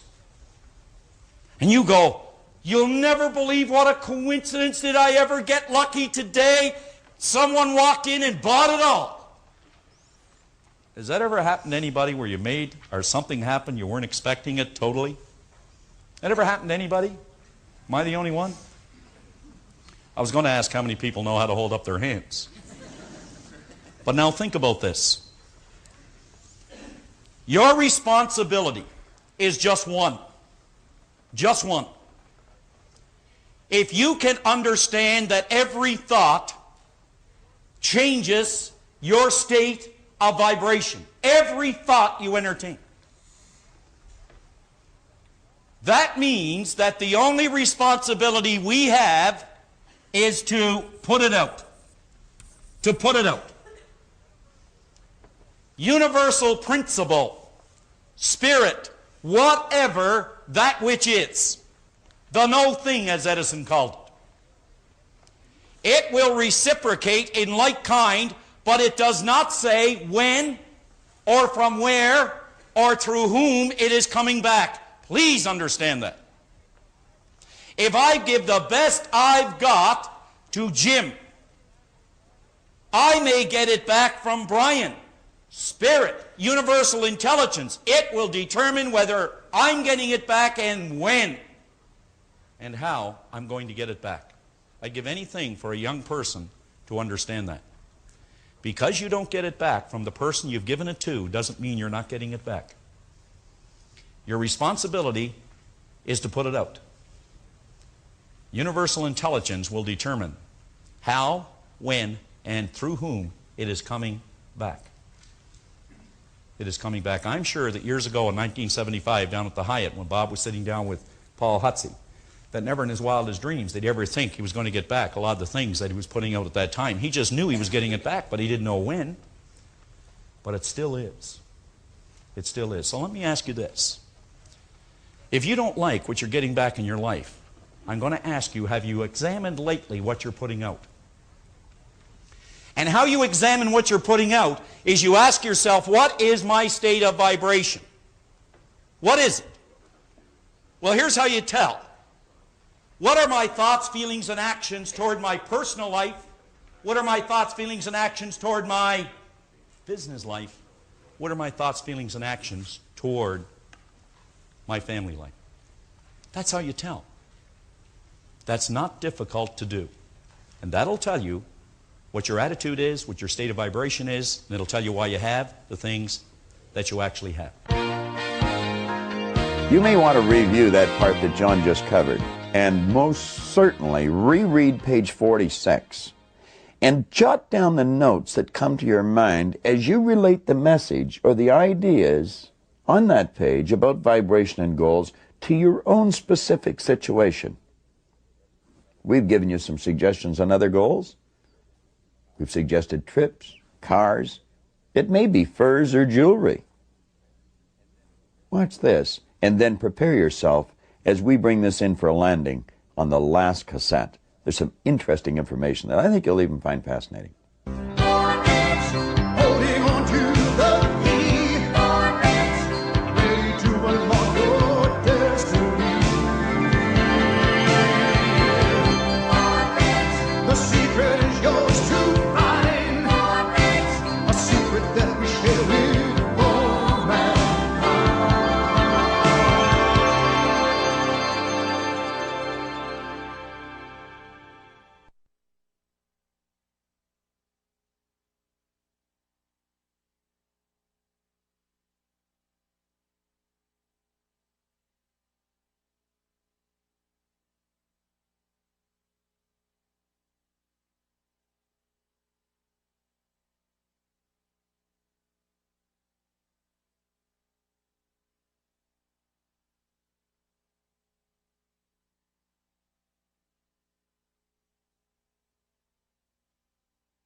I'm going to proceed on the premise that you've followed every suggestion John or I have given you.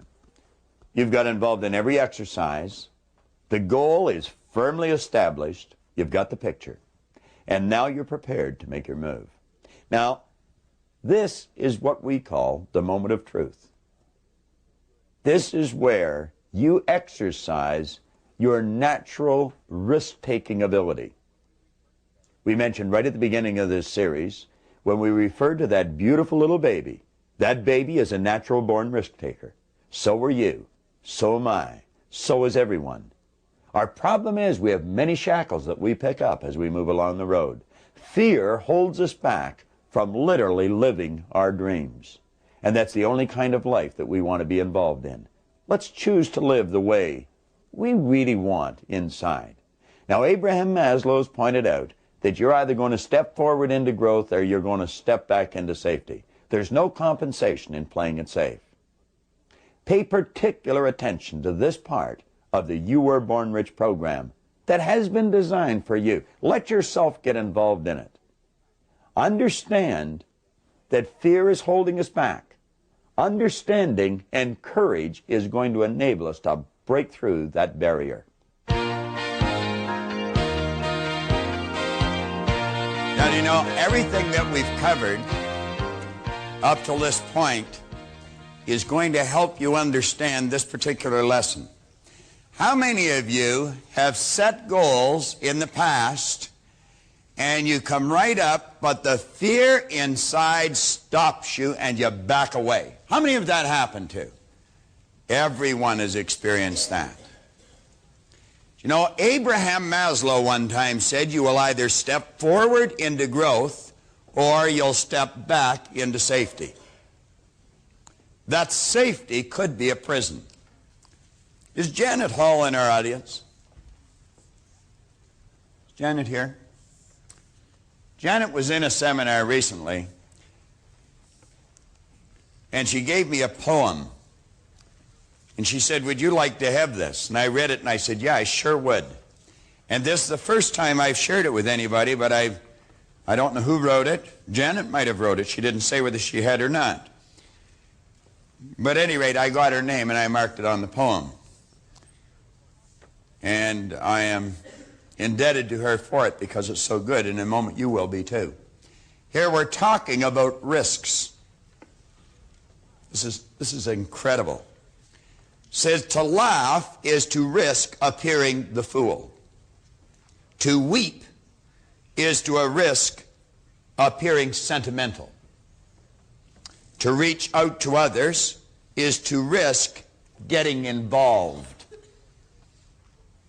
To show your feelings is to risk exposing yourself. To place your ideas, your dreams before the crowd is to risk their loss.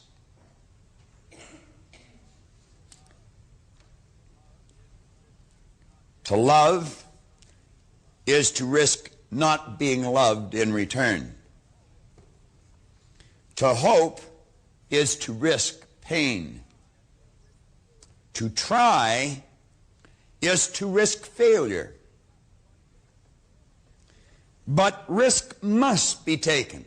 It absolutely must be taken, because the greatest hazard in life is to risk nothing. The person who risks nothing does nothing and has nothing. You may avoid suffering and sorrow, but you simply cannot learn, feel, change, grow, live, or love. Chained by your certitudes, you will be a slave. Only the person who risks is free.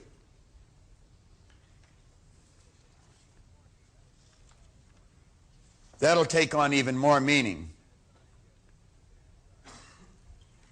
as I get into this lesson.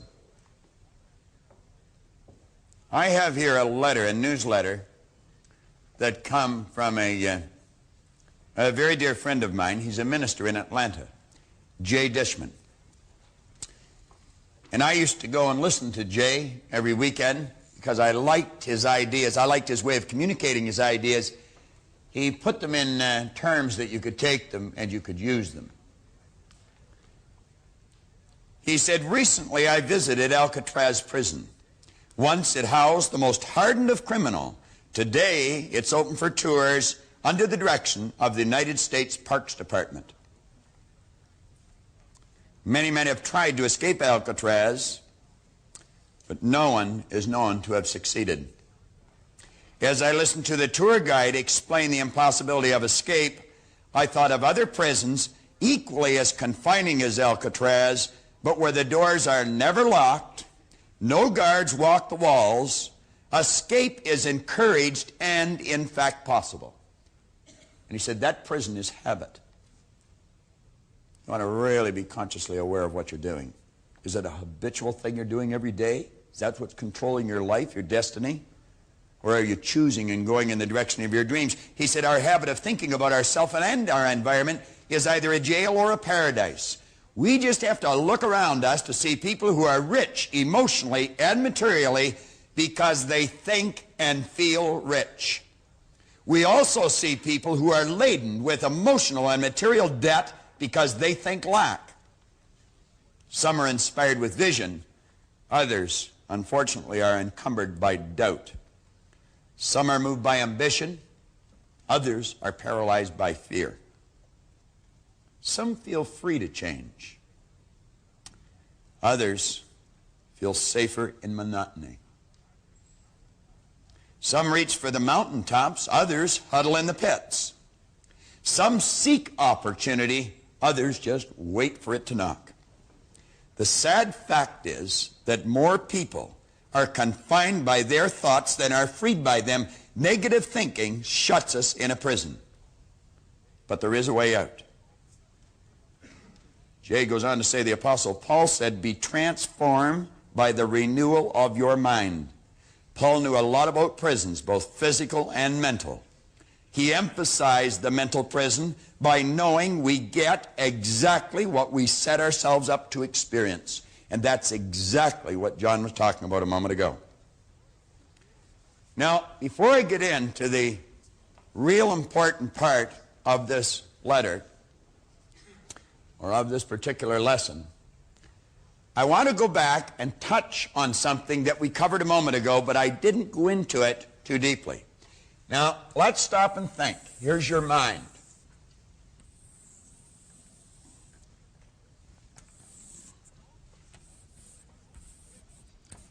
Most of us are conditioned, and remember what conditioning is, nothing but a mass of habits. We're conditioned to take all of our information from our sensory factors. We have been programmed on a physical level from the time we're children. Look at me, listen to this. Don't you see that? And that's how we're trained and conditioned to learn. So it's natural that we should let our material, our physical, or our results control our thinking. Now we know there are two polarities. I pointed out on this side is ignorance, and its polar opposite is knowledge. Now, an ignorant person does not understand that they can operate with their intellectual factors, they can choose the picture and get emotionally involved, and they can see the results come about in their life. They don't understand that they're letting their results control their thinking. So they set a goal, but then they look for the signals that it's going to happen. Where they start to look at the empty bank account, the wealth, it's no good. It's not there. We don't know if we're going to have enough money to keep going. And what we do at that point, we forget our goal and we start to worry. And then we doubt ourselves, and it's a negative experience. It's a psychic disease. That worry instantly and automatically turns into an emotional state called fear. Now keep in mind, you're working with the central nervous system. It is the most incredible electrical system in the universe. This can happen in less than a millisecond, and there's 1,000 of them in a second. That energy that we call fear that negative energy must be expressed through the only medium it can be expressed through, and that's this thing that you live in, your physical body. And it expresses itself in a negative vibration that's more commonly known as anxiety. I had someone talk to me here just about an hour ago about anxiety. That's the cause of anxiety. Worry isn't the cause. Fear is not the cause. Ignorance is the cause. Not knowing. Most of us are afraid to admit our ignorance. We're all ignorant. I admit my ignorance freely when it come to doing some plumbing yesterday morning at about 4:45 or something like that. I admit my ignorance when it comes to tuning up a car. I'm absolutely useless. In fact, I'm ignorant in most areas. I just know how to do what I'm doing.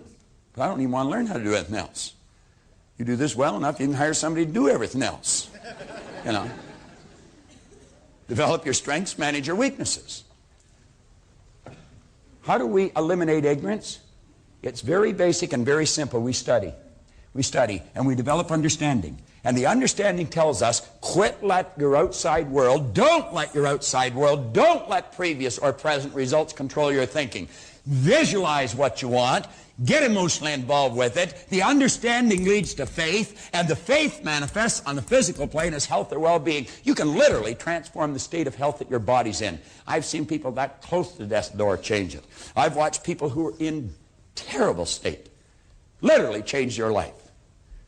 I keep telling people how much I've changed, and I know that some of you, if you just hear for the first time, you never knew me before, you'd say, wow, he's saying that's good copy for the seminary. Had you go talk to my mother. I got to the point where she was the only one that had even any hope that I'd ever wake up. I was like the principal that had 2 good reasons to go to school at 40. I mean, I was 26 and I still didn't know. John was exactly the same. Just an absolute mess. Beautiful person, but he didn't know it. I was, but I didn't know it. I want to take just a moment to introduce John's parents, because they're here today. They're sitting right over here. They're very good friends of mine. Why don't you stand up for a minute, Mr. and Miss Kanary? Let's give them a real good hand, all right?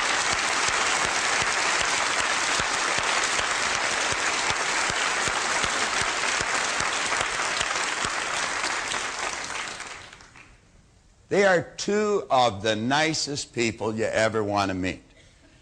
And Mrs. Kanary's not at all reluctant to tell me to mind my own business or keep my place. I mean, she's always given me hell for something. But you know something? She's an honest person, and so is he. And if you were to go talk to them, they would probably tell you that they just can't believe the change that's taken place in John. And it's done it through these ideas. And you know, whatever it is, you can change. And you know, the beautiful part, they probably enjoy the change more than John does. No, they really do. Because I think when changes like that take place in our loved ones, it makes us feel so good inside. You know? So not only do you benefit from the change, so does everyone else benefit from the change. Now, we're going to run through a mental process that every one of us have experienced. I'm not going to talk to you about something you do not know about. I'm going to talk to you about something you do know about. You may not know how to stop what happens, but it's happened to every one of us. It's happened to you. Now let's go back and draw on the information that we started with. In our little life, we had all kinds of ideas programmed in here. John talked about that quite a while ago. Then we began to think, what kind of thoughts would we think? We would think thoughts that were in harmonious vibration with the conditioning we already had. It's natural for a person to think X-type thoughts, X being the unknown factor. So it would apply for all of us.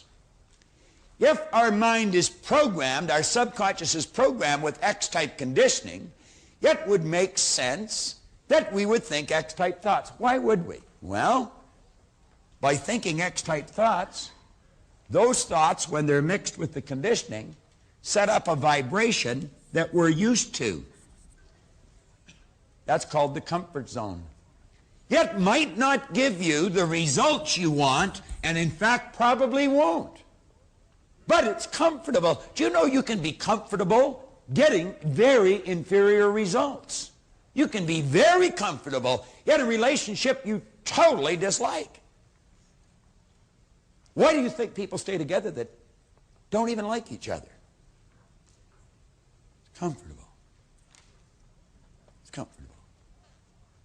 It's also dumb. Yeah. Why do you think a person stays on the job they don't like?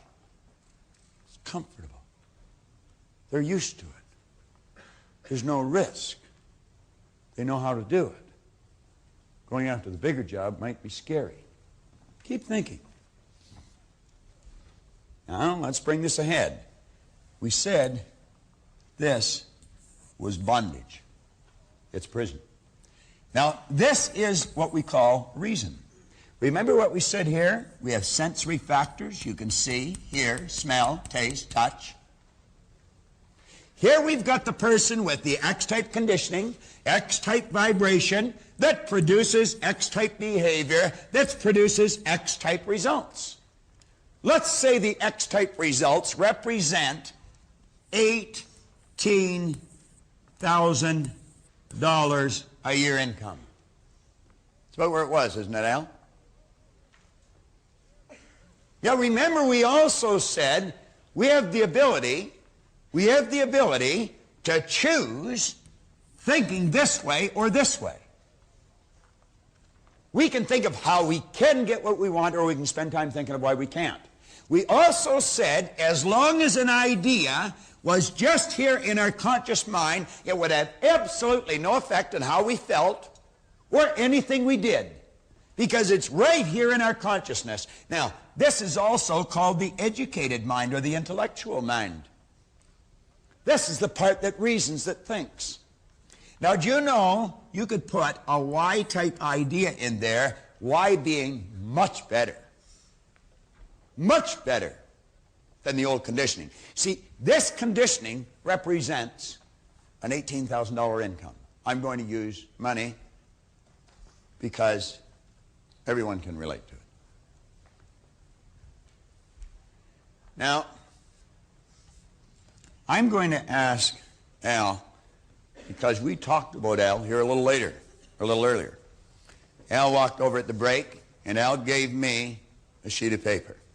Now, I haven't asked Al if he'd talk about this, because I want this to be spontaneous, and I also want it to verify something that I'm almost certain of. In fact, I'll be shocked if I don't get the answers that I'm expecting. I really will. Because I know so much about how the mind operates in the human personality.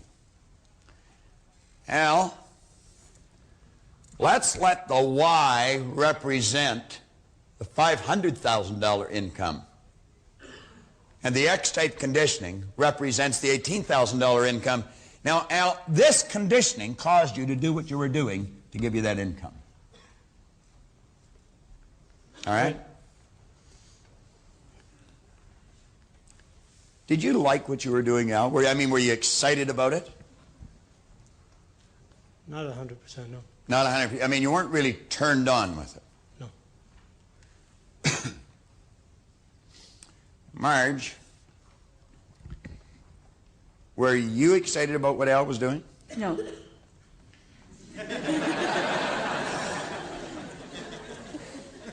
Al had an escort service.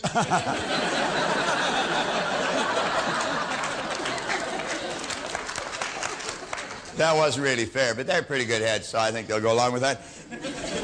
At least Al probably would, even if Marge wouldn't. Marge, how did you like living on the $18,000 income? I didn't. You didn't? You didn't take many interesting trips on the 18K, did you? None. No, none.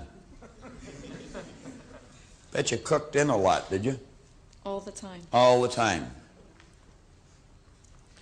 Now, Al, let me come back to you again. How long had you thought about changing before you actually made the change? For quite a few years. I was right. A few. I was right.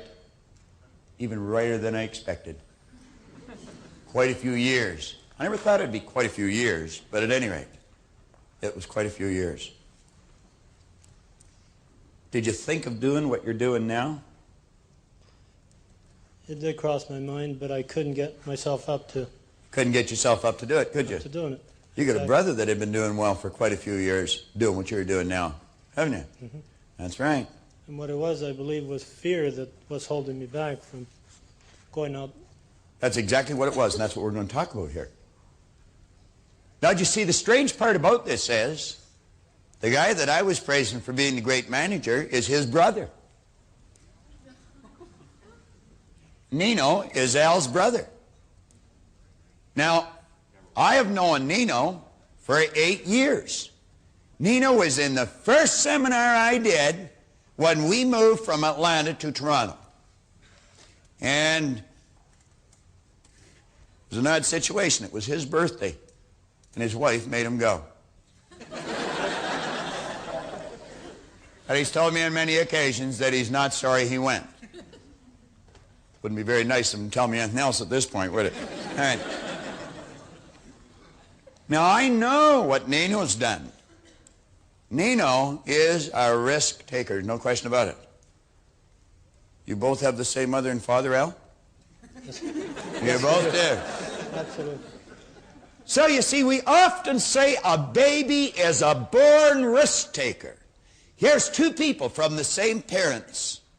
One's out there taking the risk, making the dough, doing the big deals.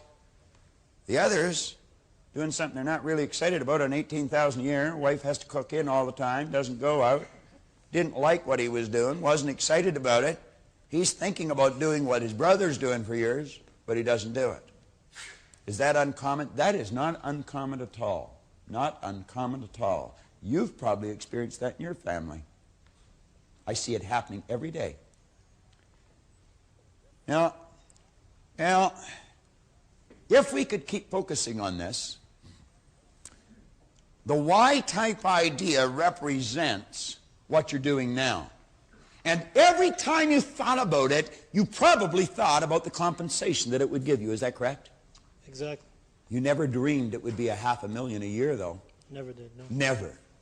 Have you any idea how many years it would take you to earn $500,000 at 18K? Several.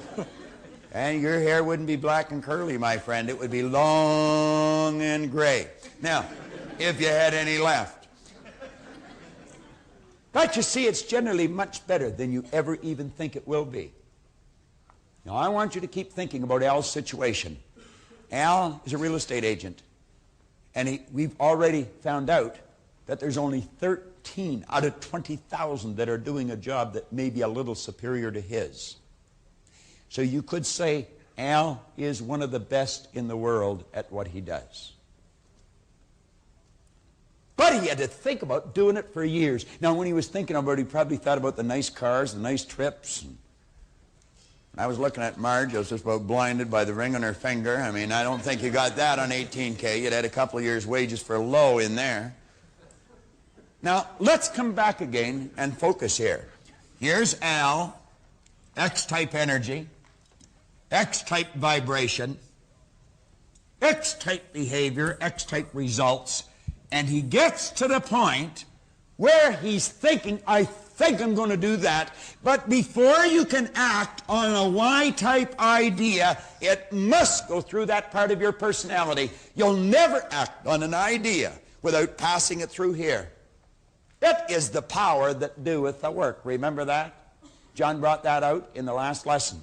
And every time he went to impress that idea, the Y-type idea and the X-type energy, you know what that did? That instantly and automatically affected his entire nervous system. It set up a chaotic vibration. We'll call it a foreign vibration. It's an X-Y-type vibration, mental conflicts, and instantly and automatically doubt, fear, and anxiety just zoomed through his system. And it happened so fast, he didn't even know what was happening. When that feeling took over, he did not know how to control it, so he did what Maslow said. He stepped back into safety. Then he started to reason with it. Who needs the big cars anyway? Damn things just cost too much money. What's Marge need that big ring for? A little band of gold is all she ever really needed. Those prices in those rich restaurants are ridiculous anyway. Lights go down, the price goes up.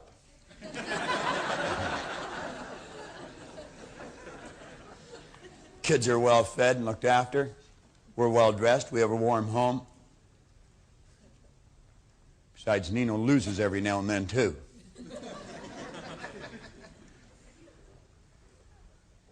I don't really need it. You've got to justify staying here some way.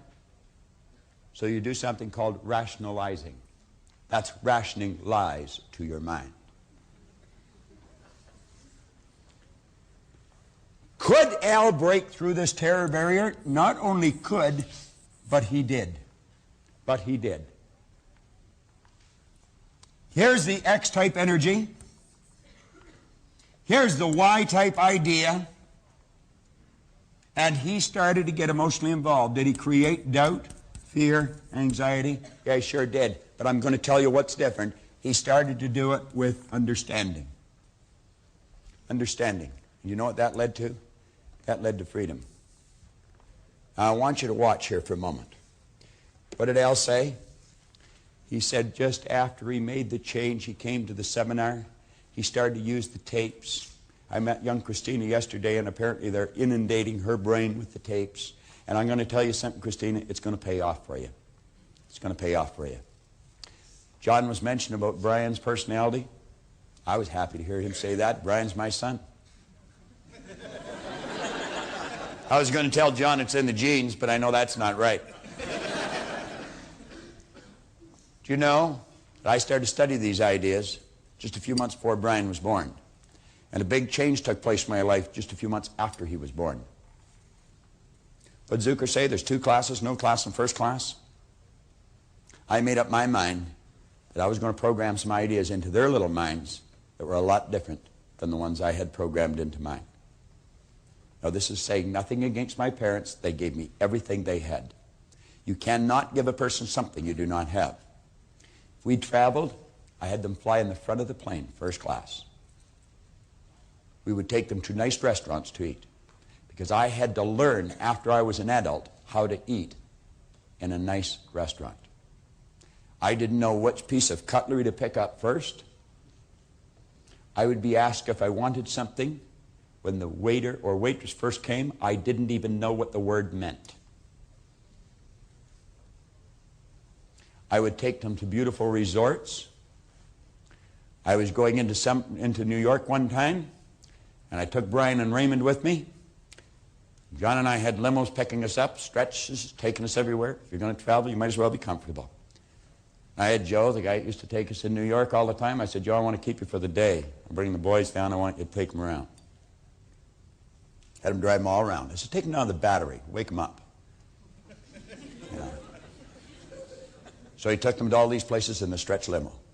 You see? Moved to England. Moved to the United States. Always traveling. They always were in nice cars. I don't think they know what a used car means. See? Nice homes. Nice clothes. That's all I give them. The homes they bought, they bought. They earned the money, and they bought them. Somebody will say, oh, wow, yeah, it's Proctor's kid. He can afford to buy a couple of houses. You're right, he can. And not because he's my kid, because he got the ideas. He and Leslie study it all the time. Colleen does what she wants. Raymond does what she wants. I never went to college. Nobody in our family ever went to university.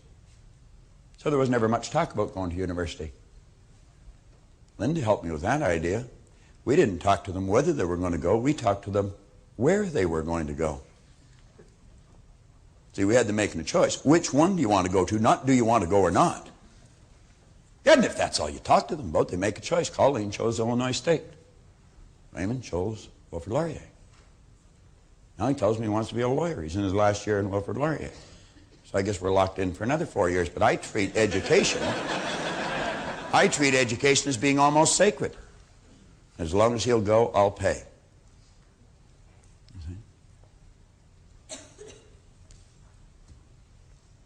Al didn't have the benefit of that kind of teaching, and neither did I. Do you know what he did? He did the same thing I did. He came to seminar and he got involved with those tapes. And he listened to them over and over and over again.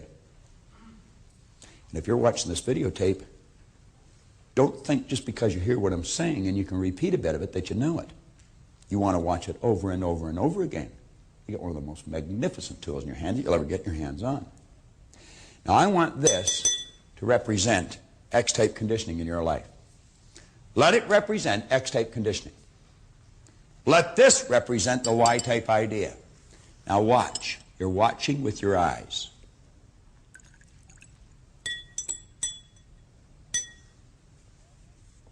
You don't see any change, do you, Reen? Al, do you see any change? No, I don't. You don't see any change. But your understanding tells you that it's not as dark as it was before I put the clear water in. Doesn't it? You see, as you impress the bigger idea, the old conditioning becomes weaker. And as we keep doing it, it becomes weaker. And it becomes weaker. And it becomes weaker. But you see, our eyes deceive us. We can't see any difference.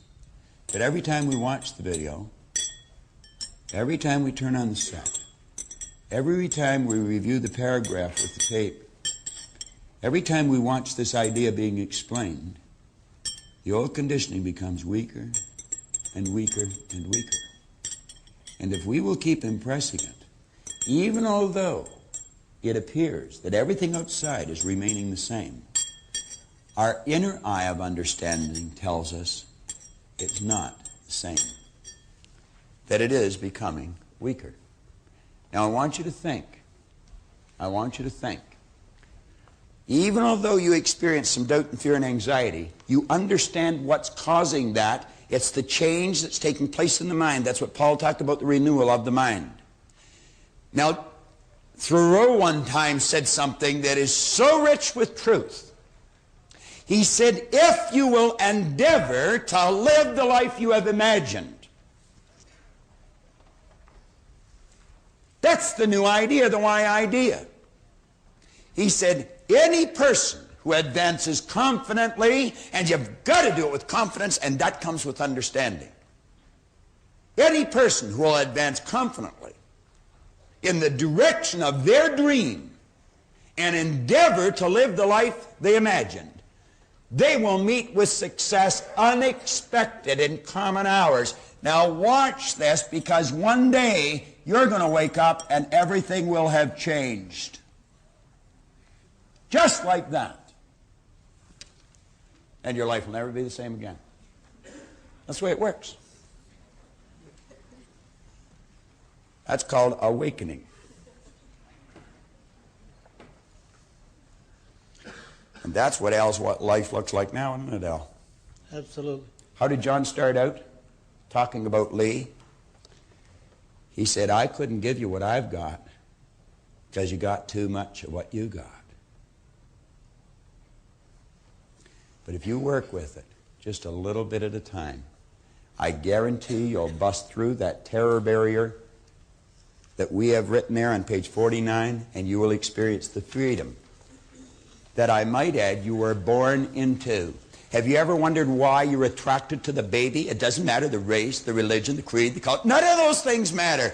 If a mother or father standing in front of you in the shopping line, you've got the strongest urge to reach out and touch that baby. Sometimes you'll want to hold it and just kiss it. You will. Sometimes you cannot contain yourself, even though you don't know the people. You'll look hesitantly at the parent just so you can touch the little baby's hand and let it hold your little finger. Why do you think that is? Why do you think there's such a strong magnetic pull?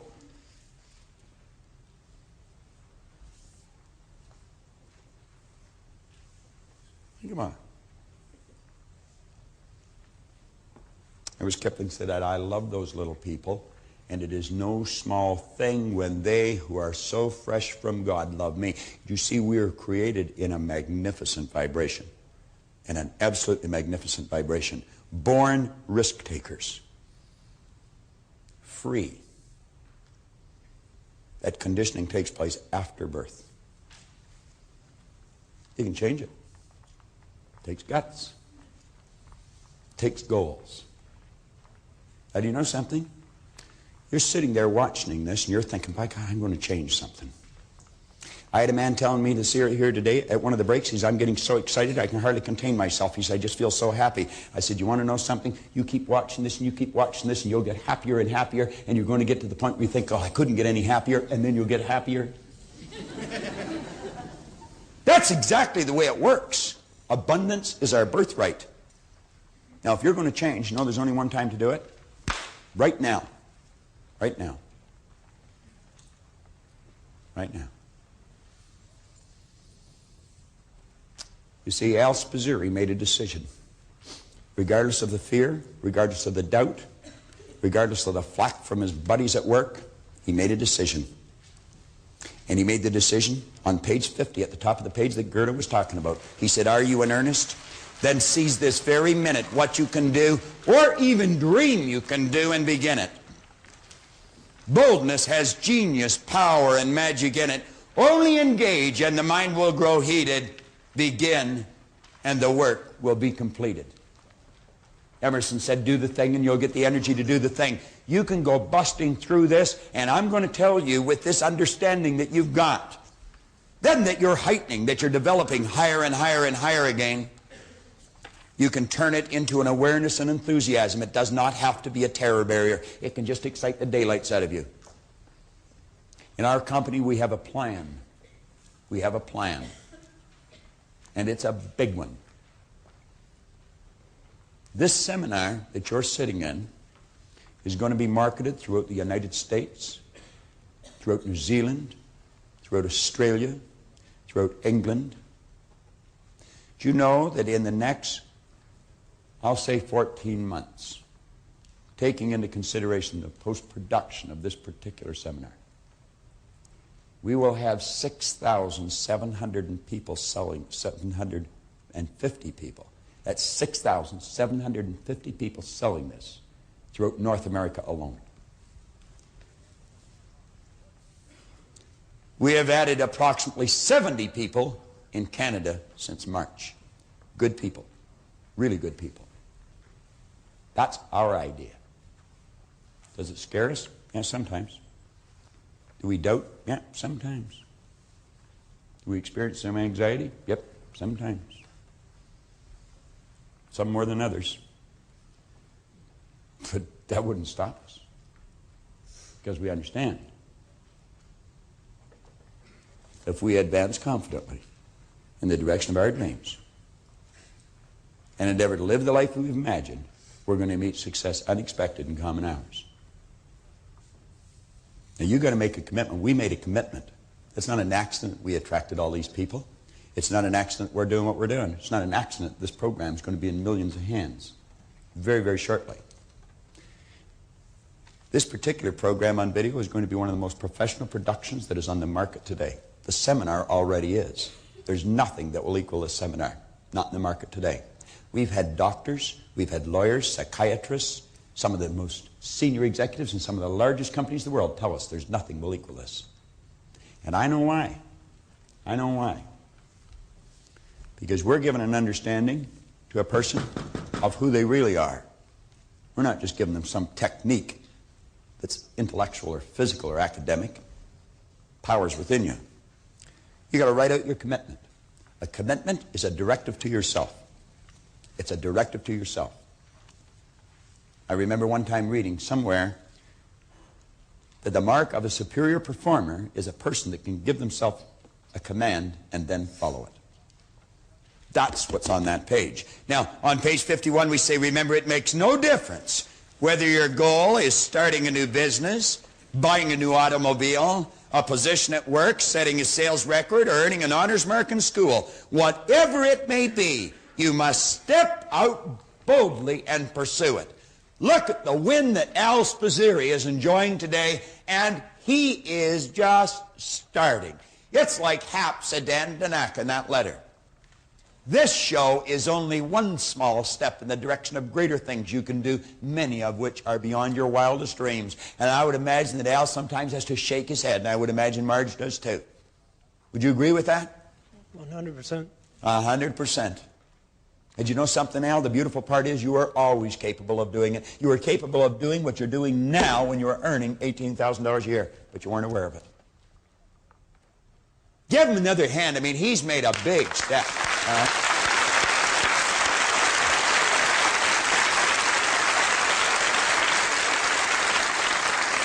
What did we say right at the start of the lesson?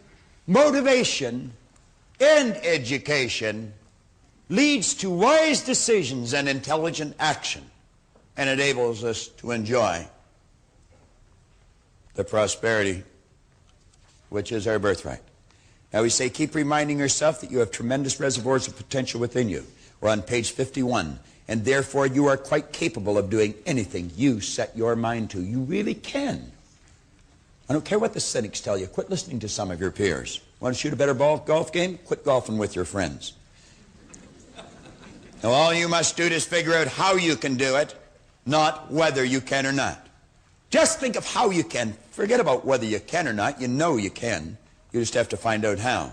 Begin to visualize yourself as a risk taker, and then starting telling yourself that you are one. Become fully aware of the good vibrations you get simply by virtue of practicing these simple exercises. Now here we are at the page of top of page 52. I've been quoting William James or James Allen. Through every lesson I think I've given you this quote. Your circumstances may not be congenial, but they will not long remain so if you perceive an ideal and strive to reach it.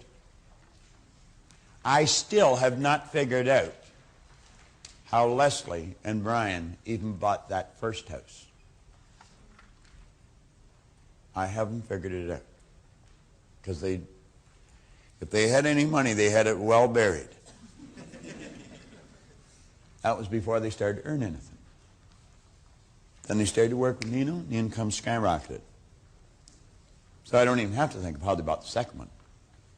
I'm not quite sure how many they're going to buy. But I know one thing. If you haven't got much, and you want to get a lot in real estate, you sit down and talk to them, they'll tell you.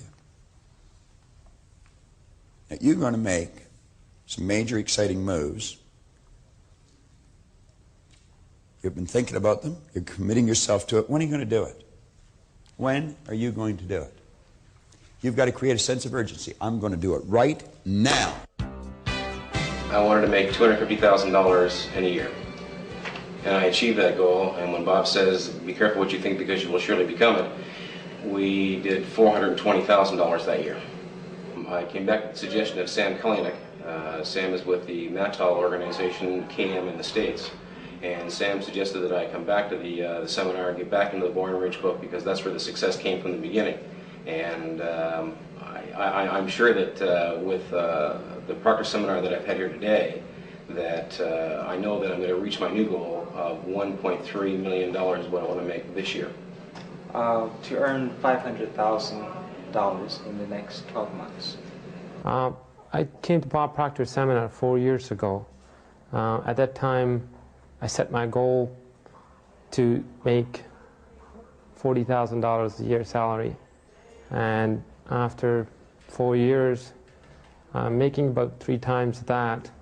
And I've come back again because I want to make it triple or quadruple. I want honors. I want to graduate with honors. We're going to talk about the fine line between winning and losing. And as it says in your book, it's just as fine as the razor's edge. So let's give John a warm welcome so he comes up to lead us through this next lesson.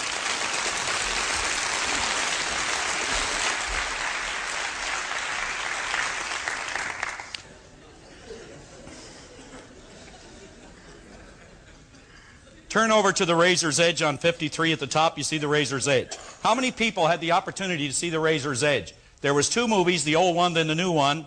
I believe Don Murray played the part in the recent movie. Bill Murray, thank you very much. You know, it's interesting in that particular movie, it's pretty well the story of someone trying to find the meaning to life, the meaning of success. And he ended up in the Himalayas there talking to some great guru. And as he got away up in the mountains there, he met Shirley MacLaine on the way, had a conversation, and he went on, continued on. And, you know, as he met this here great master, he asked him, you know, what is the secret to life? Well, what is this thing all about? What is the difference in winning and losing, and success and failure?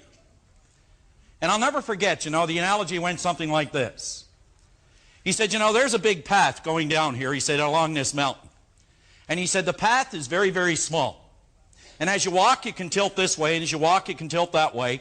But he said, the person that gets to the other end, they're walking a path that is as fine as a razor's edge.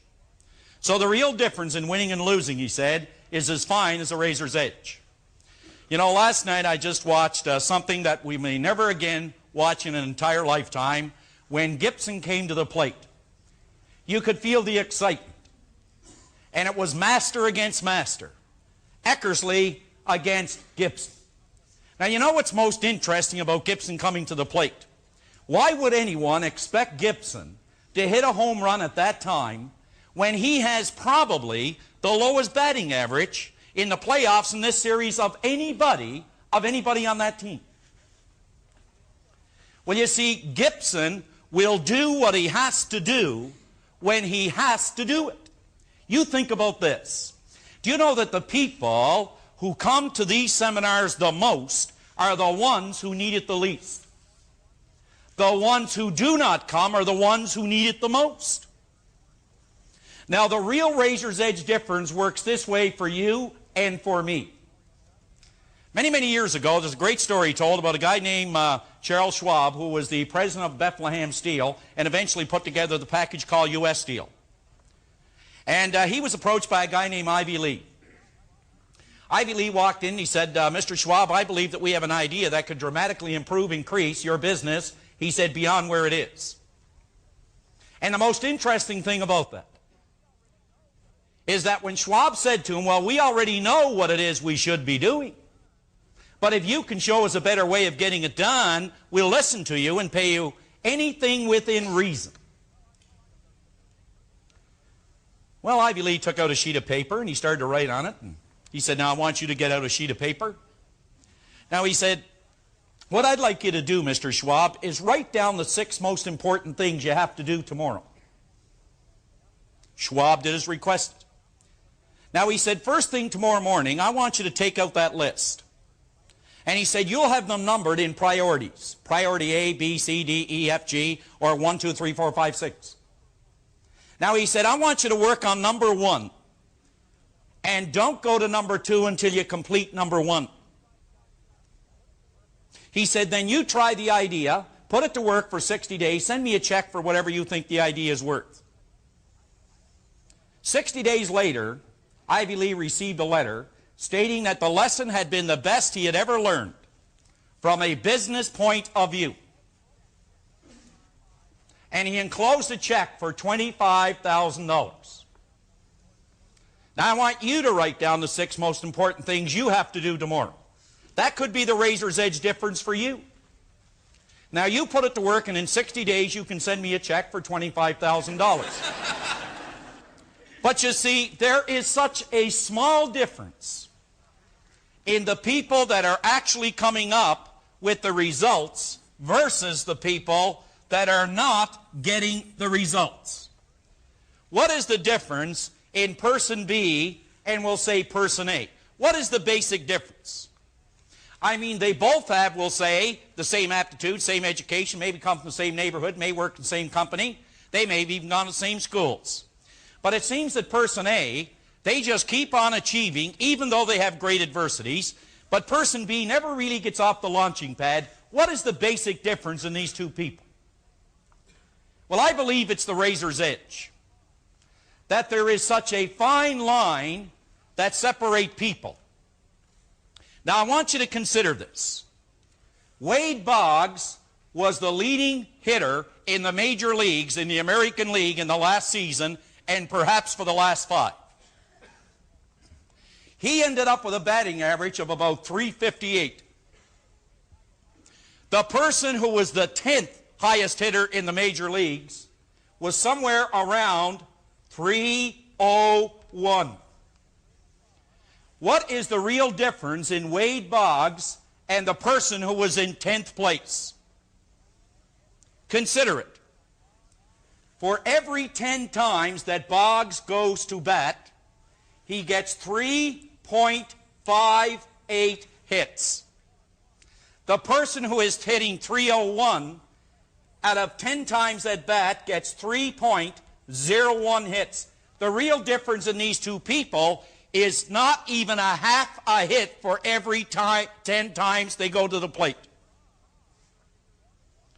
But Boggs is earning $1.7 million a year, and I noticed the 10th place hitter was earning about $280,000 a year, even though there's a small difference in the number of hits they get, less than a half a hit. The difference in income is absolutely phenomenal.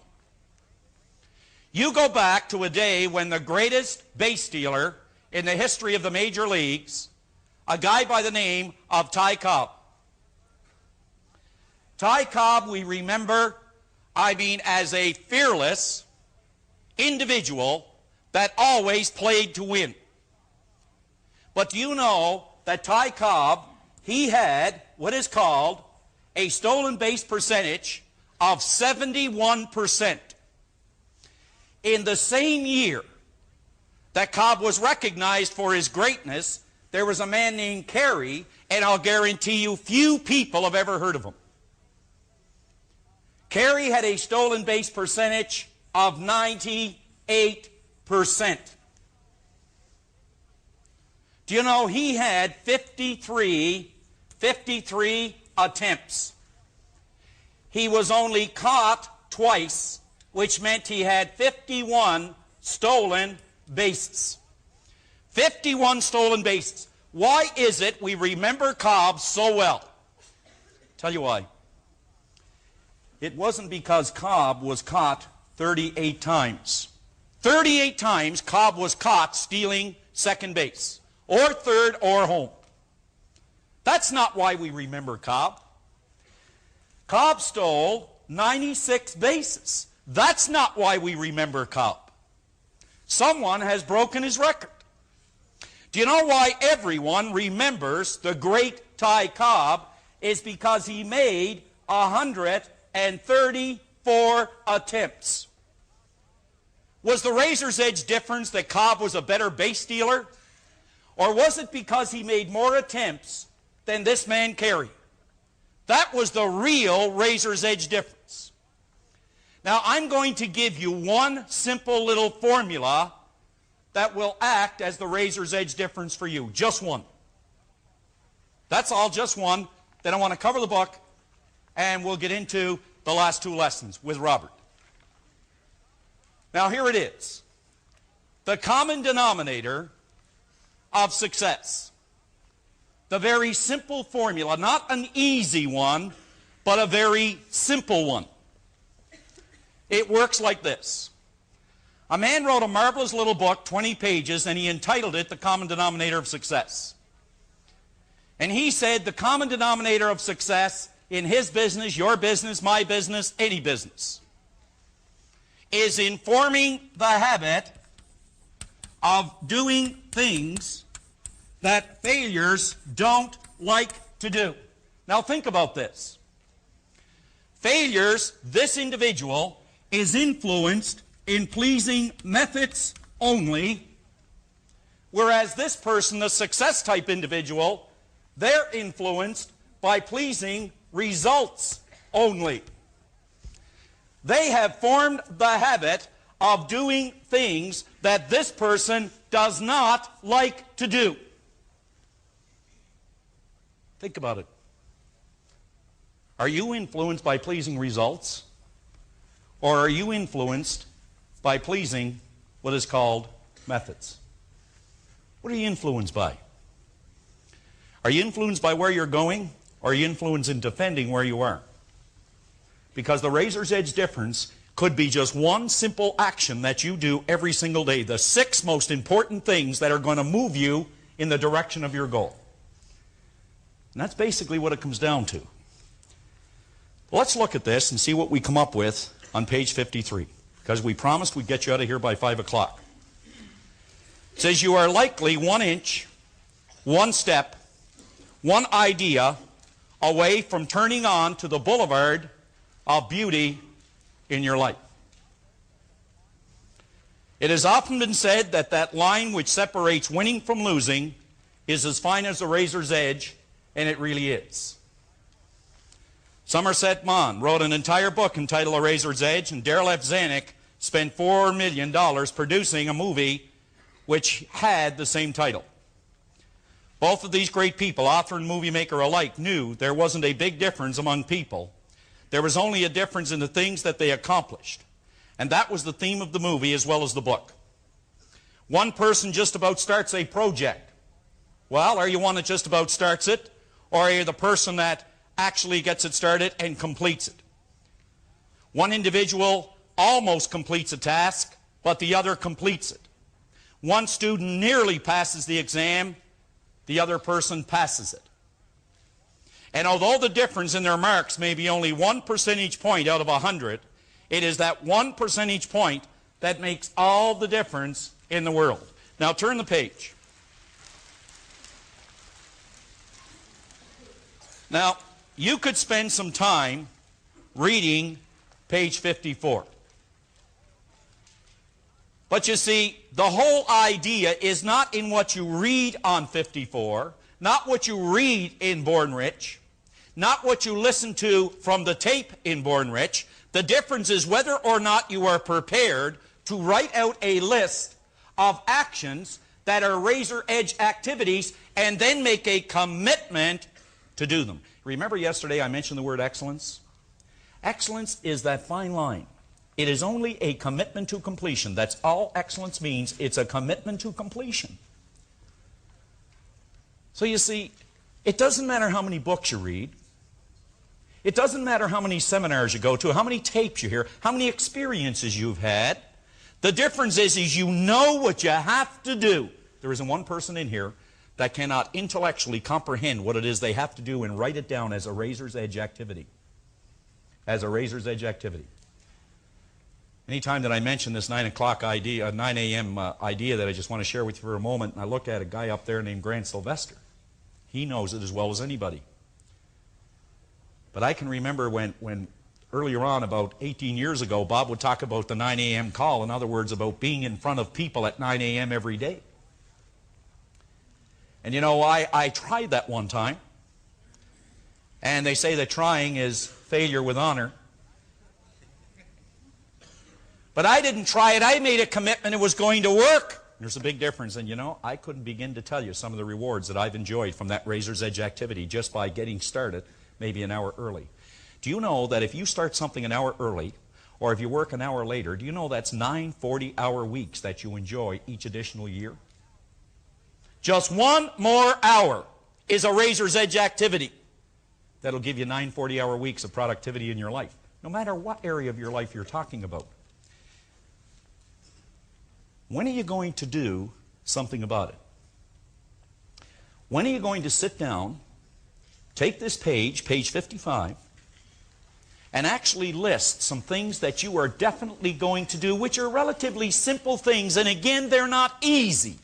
Anybody that ever tells us something is easy, they say that because they don't do it. There isn't anything that's easy. You know, it's interesting how last night, you look on the dugout and they're talking about where is Kurt Gibson. Obviously, he's not dressed tonight. A number of years ago in Michigan, Kurt Gibson was having problems hitting left-handed pitchers because he's a left-handed hitter. And he was having such a hard time that he actually went and he took a course on visualization because it was affecting how he hit right-handed pitchers. Let me tell you what happened. Not only did he start hammering right-handed and left-handed pitchers, but last night what you experienced was a man who made a decision and who made a commitment to completion. He come out there in 2 gimpy legs in pain. He had a hard time running around the bases. But did you notice that in pain he was in joy? Did you notice in pain he was in happiness? Did you notice in pain he was in victory? Did you notice in pain that he was a winner? He knows the difference as far as the razor's edge is concerned. I don't know if he knows how to verbalize it, but I can tell you this. He knows how to act on it. He knows how to act on it. He could have said, Tommy, I don't feel good enough to go. Tommy, I don't think I can make it. Tommy, you should use someone else. No, he said, Tommy, I'm available when you need me. When the reporters asked him, why would you even think of playing with such pain and such injuries? He looked at the reporter and he said, have you ever played baseball?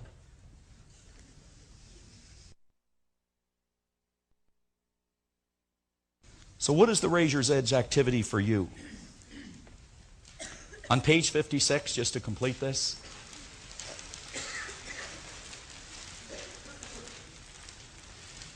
if you're employed in a sales capacity, consider the dynamic sales presentation which you could be developing in a month or two. If you simulated a sales presentation with an imaginary prospect or possibly one of your associates every day for 1 hour, imagine what would happen if you practice your craft every day. Imagine what would happen if you practice your craft as a parent, if you practice your craft in your profession, if you practice your craft in your family life, in your personal life, and with your friends. Can you imagine what would happen?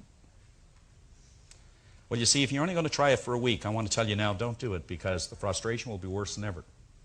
If you're going to try it for 2 weeks, maybe. But if you want it to really work, I'll tell you this.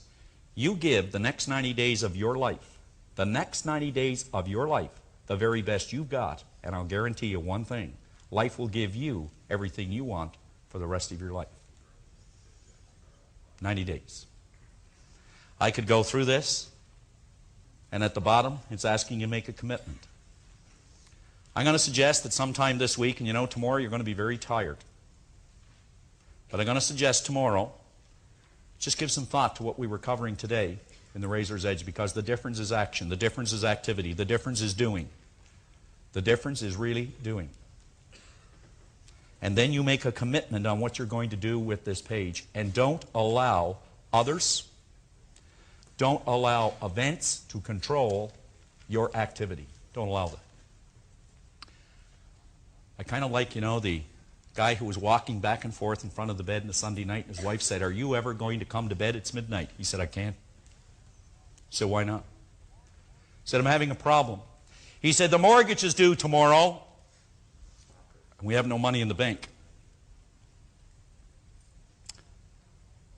She said, "Isn't that so-and-so down the street where our bank manager lives? Isn't that the bank we deal with? Isn't he the manager?" He said, "That's right." Went over, she picked up the phone, she called him. She had a few words and hung up the phone. She said, "Now, will you get into bed?" He said, "What did you do?" He said, "I just called the bank manager and let him know that you can't make the mortgage payment tomorrow. He'll be up all night worrying about it. You get to bed."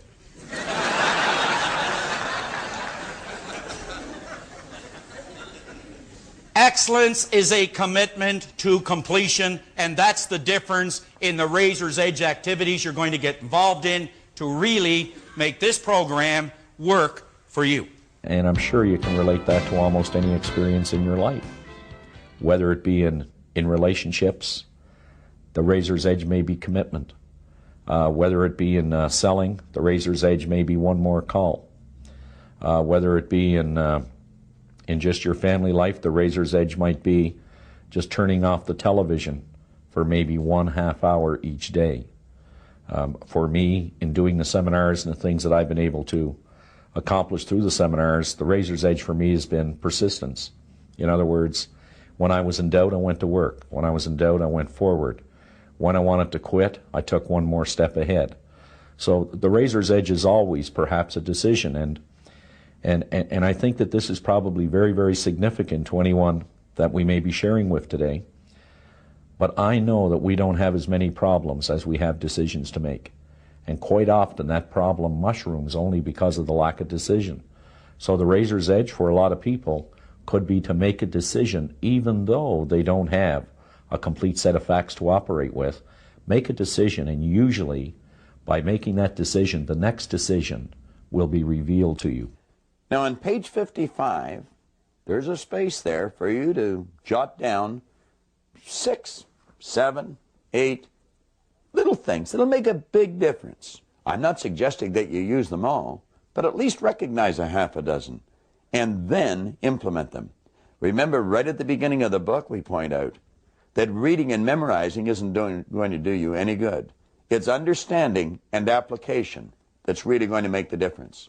So before you proceed any further, make sure that page 55 is complete with your razor edge activities.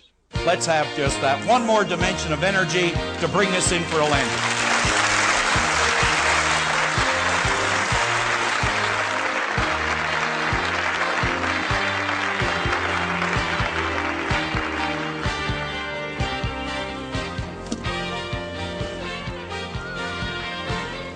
I want you to focus on this sand timer. Let the sand in the glass represent your life. Let the sand in the bottom of the glass represent the past. The sand in the top of the glass will represent the future. Now really think about this. The sand in the bottom of the glass represents the past. Everything that has happened right up to this moment in your life has been absolutely essential to make you the person you are, to prepare you to do whatever it is you're going to do. I'm of the opinion that we never really know what we're preparing ourselves for. But if we're using the right ideas, we can be absolutely certain it's something great. The sand in the top of the glass represents the future. There's absolutely no way that any of us can tell how much sand there is in the top of our glass. You know, I remember my grandmother when I was just a little boy, because she pretty well raised me, she and my mother. But my mother worked all day, and Grandma was the one that was home when we were small. And Grandma came to live with us a year before I was born. My grandfather had passed away a year before I was born. So when I arrived on the scene, Grandma was already there. She would probably have been around 60 at that time. So in my mind, she was a very old lady. Now, I've since changed my attitude about that, but at that time, Grandma was way up there. And you know, every day of my life that Grandma spent with us, I think I heard her say, "I'll soon be gone, dear, I'll soon be gone." Well, you know, it got to a point we thought Grandma was never going to go. Now, we didn't want her to, of course. She was a dear soul. She really was. But Grandma kept saying, "I'll soon be gone." She was 94 when she left. 94. And from the time she was 60 until she was 94, she was saying, "I'll soon be gone." Now, around the same time, I had a young friend of mine, Bob Yates. Bob and I went everywhere. We did everything together. We were, as the saying goes, as thick as thieves. And Bob was 2 or 3 months older than I was, I guess. He got his driver's license 2 or 3 months ahead of me. And I remember Bob had this sort of a panel truck. It was like a sedan delivery. Today, I suppose we would call them vans. But it was on July the 9th, 1951, Bob was coming in the Kingston Road Highway, the highway you would travel on if you were coming from Montreal into Toronto, Canada. And there's one area that some of you would be familiar with where you can either go along onto Danforth or cut down onto Kingston Road. And Bob was cutting on down to Kingston Road, and it was necessary to go under a concrete overpass. And as Bob come down there, wham, just like that, he hit that concrete overpass, and like that, Bob ran out of sand. 16. Now that was a terrible impact in my life. I'll never forget it. But if you had asked Bob a half hour before that how much sand he had in the top of his glass, he probably would have said half a century for low. He didn't have a half an hour. Now, I choose to believe that we all hope that we're going to go to bed tonight. And we're going to get up tomorrow morning, we're going to go to bed tomorrow night. But none of us know with absolute certainty whether that's going to happen or not. I remember the first speaker I ever heard was Charlie Cullen. And Charlie's lights went out doing what I'm doing right now. Right on stage. I suppose when Charlie went on to make the speech that he went on to make, he probably thought he had lots of sand left, but he didn't. And every one of us can tell a story like this. Probably tell a number of them. See, the point is, you don't know how much future you've got. What's gone is gone. There's absolutely nothing you can do about it. Some of you have had divorces. Some of you have probably had bankruptcies. Some of you have had terrible things happen in the past. But what's gone is gone. It's in the past. And to spend your time focusing on the past is to spend the only thing that you've got, and that's what's right here, right now, because the sand never stops running. This is all we've got. And to spend your time now thinking of what happened there is making absolute certain that the future is going to be the same as the past. Now, I don't suppose many of us spend a lot of time thinking about that, but a lot of us spend a lot of time making that error. That's an excellent symbol. All you got is now. We're saying here, don't think in reverse. There's a great poem here, Forgive. I remember years and years ago, I suffered with headaches, terrible headaches. I got to the point where I was taking Bufferin for the headaches. Then I got to the point where I was taking Sinutab with codeine for headaches. There was 16 in a bottle, and I got to the point where I was taking 2 bottles a day. As a matter of fact, most times I didn't even remember my head not aching. But I was sort of numb all the time. Of course, with that much junk in you, I guess you couldn't be any other way. And I remember talking to this chap. I was in the Hotel Vancouver, and I was picking up 2 heavy briefcases or suitcases, and I was in a real rush to get to the airport. He said, "What's the matter with you?" He said, "You look like you're going to pass out." And I said, "I feel like I am." Well, he said, "What's the matter?" And I said, "My head is aching so bad, I feel sick to my stomach." Now, some of you suffer with this, and I felt like banging my head against the wall. It was so much pain. He said, "Go and sit down in that chair." And I said, "I don't have time. I've got to catch a plane." He said, "Listen, you can always get another plane. You only get one head." He said to me, "Do you know what forgive means?" On the top of page 58, that's the title of the poem, Forgive. And by the way he asked the question, I just thought I probably don't. And I said, "Well, I don't know." He says, forgive means let go of completely, abandon. Just let it go.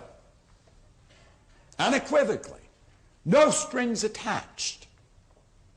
Now, he said, if you want to rid yourself of headaches, just forgive all thoughts that are on your mind. And you just listen to me. And he put me in a totally relaxed state. I felt better than I had felt for years. If you're suffering from headaches, take the relaxation tape out of your program and commit yourself to listen to it every day for 30 days. And as you let yourself get involved in that relaxation tape, you're going to forgive any thought that comes to your mind. You're going to program your subconscious mind to put your body in a totally relaxed vibration. Because you're going to find that your head is aching because of the things that you're not letting go of. And it's causing tension, and it's causing an abnormal state of vibration of the cells in the brain, which causes the blood to rush to the head. And as you put yourself in a totally relaxed state, you'll soon become programmed to relax. I know that I would not be able to do what I do as often as I do it, and as long as I do it, if I wasn't relaxed. I am just as relaxed here in front of you, or in front of this camera, as if I was sitting in my den patting Ginger, my dog. I am. For Linda's sake, or Libby, you see. We have 2 dogs. They accuse me of favoring one of them. Now, probably because I do. I think Ginger's prettier. Now, Study that poem. Study the meaning of it. On page 59, we say you'll never obtain any substantial measure of material wealth if you insist upon living your life as if you are looking back through your rearview mirror on your automobile. Nevertheless, it seems to be a very common error which many people have turned into a habit.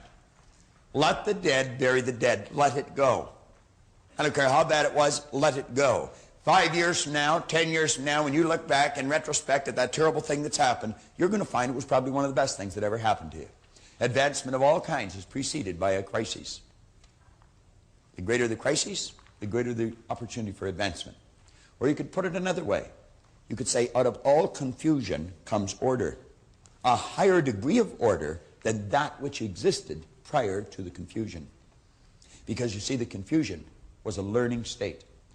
Remember, I was pointing out that business is fun. It really is. I see business as a game. It's a game we're playing, and we play to win.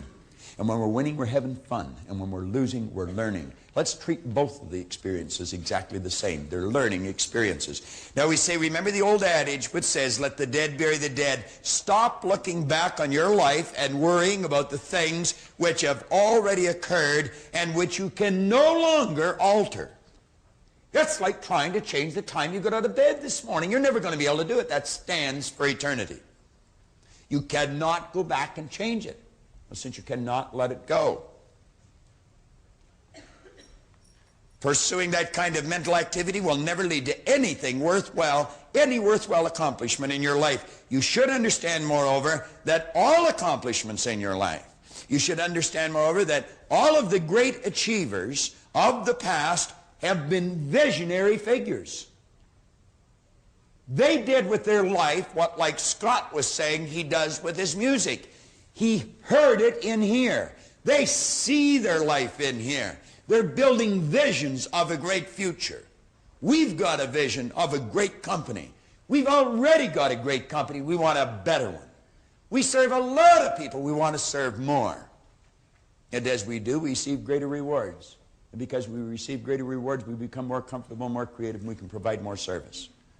It's a beautiful cycle that we're in. Looking into the past is a self-doom fulfilling cycle. You just keep getting it worse and worse and worse. We've all done it, so we know what it's like. These visionary figures were men and women who projected into the future, and they did not belabor over things which had already passed. They thought of what could be rather than what already was, and then they moved themselves into action to bring these things into fruition. That quote at the bottom of the page, I should have actually given the person credit for it that said it. Life is either a series of endings or a series of beginnings, at the bottom of page 59. I went to a church service in Santa Ana, California, and Philip Nicola, great preacher, he preached a sermon on that one day. Life is either a series of endings or a series of beginnings. If you're looking back, it's a series of endings. Look ahead. Something great is coming. Leland Val Vanderwall said something when we were sitting having coffee, and I jotted it down. Every time this guy opens his mouth, he drops a pearl. I'm so wise. He said, let us not look back in anger, nor forward in fear, but around us in awareness. Boy, is there ever depth in that? Let's not look back in anger. Let's quit thinking in reverse. Nor forward in fear, but around us in awareness. Take all the resentments and guilts. You know what it's doing? Resentments and guilt is simply choosing to build a negative idea here over something that someone did to you, and then letting ourselves get emotionally involved in it, and we move into the same vibration. Now think. I don't care how justified you may feel in holding a resentment. It's a dumb game. Ray Stanford used to tell me it was like throwing dust into a strong wind at someone else. You know where the dust is going to end up. You may feel justified, but I'm going to tell you, a person of understanding will not do it. Will not do it. That is an act, a mental act of ignorance. Love them. The law will see that they get their reward for what they did. You don't have to look after that. And as long as you're holding that resentment in your mind, it's like replaying the same thing over and over again. And the same physical experience is taking place. You're moving into that vibration. I had a good doctor friend of mine that says rheumatism or arthritis is nothing but frozen hate. It's dwelling on things like that. Dries up the joints in the body. What's guilt? I've done things in the past I'm not proud of. I'm quite certain you have. Many of you. And they bothered me for a long time. They really did. And I wasn't able to get rid of it. So I went to see a psychiatrist. He ended up working with us. That's true. He helped me, but I helped him too. And just through a series of right questions, I developed an awareness and it was gone. I have absolutely no guilt anymore. I just will not tolerate it. That's looking back at something you did that you thought was wrong in the past and reliving it. And the same vibration takes place. You see, resentment and guilt are very closely aligned. One's directed towards someone else, the other's directed towards yourself. But you're the beneficiary of both, and neither one of them are positive. Most destructive emotions that you could get involved in. There's a great affirmation at the bottom of the page. And anyone that wants to rid themselves of resentment or guilt or a lot of disease, I would suggest you write it out probably 100 times a day. I willingly release the thoughts and things that clutter my mind. They're all the old ones in there that you're not even aware of. And then say, I release whoever it is. Name them all to their highest good. That means happiness, health, and prosperity. Just release them. The person could be dead. It's not the person that's causing the problem. It's the remembrance. It's the idea. I release them to their highest good and me to mine. And you see them happy, healthy, and prosperous. And you see yourself happy, healthy, and prosperous. And then you say, it is so. Thank you, Father. Father being infinite power. I want to suggest on page 61 that you read the story of Patty's Cruise. I'm not going to tell you what it is. I want you to read it. I want you to read it. Because I sat down with her. Patty's a good friend of mine. We're related. We worked together. And she had a definite problem. And over a cup of coffee, I gave her a suggestion that solved the problem. And she learned a great lesson. And any one of you can learn a great lesson from the story that's in here. You're always saying, I'd like to do this, but I can't because. You get the answer there.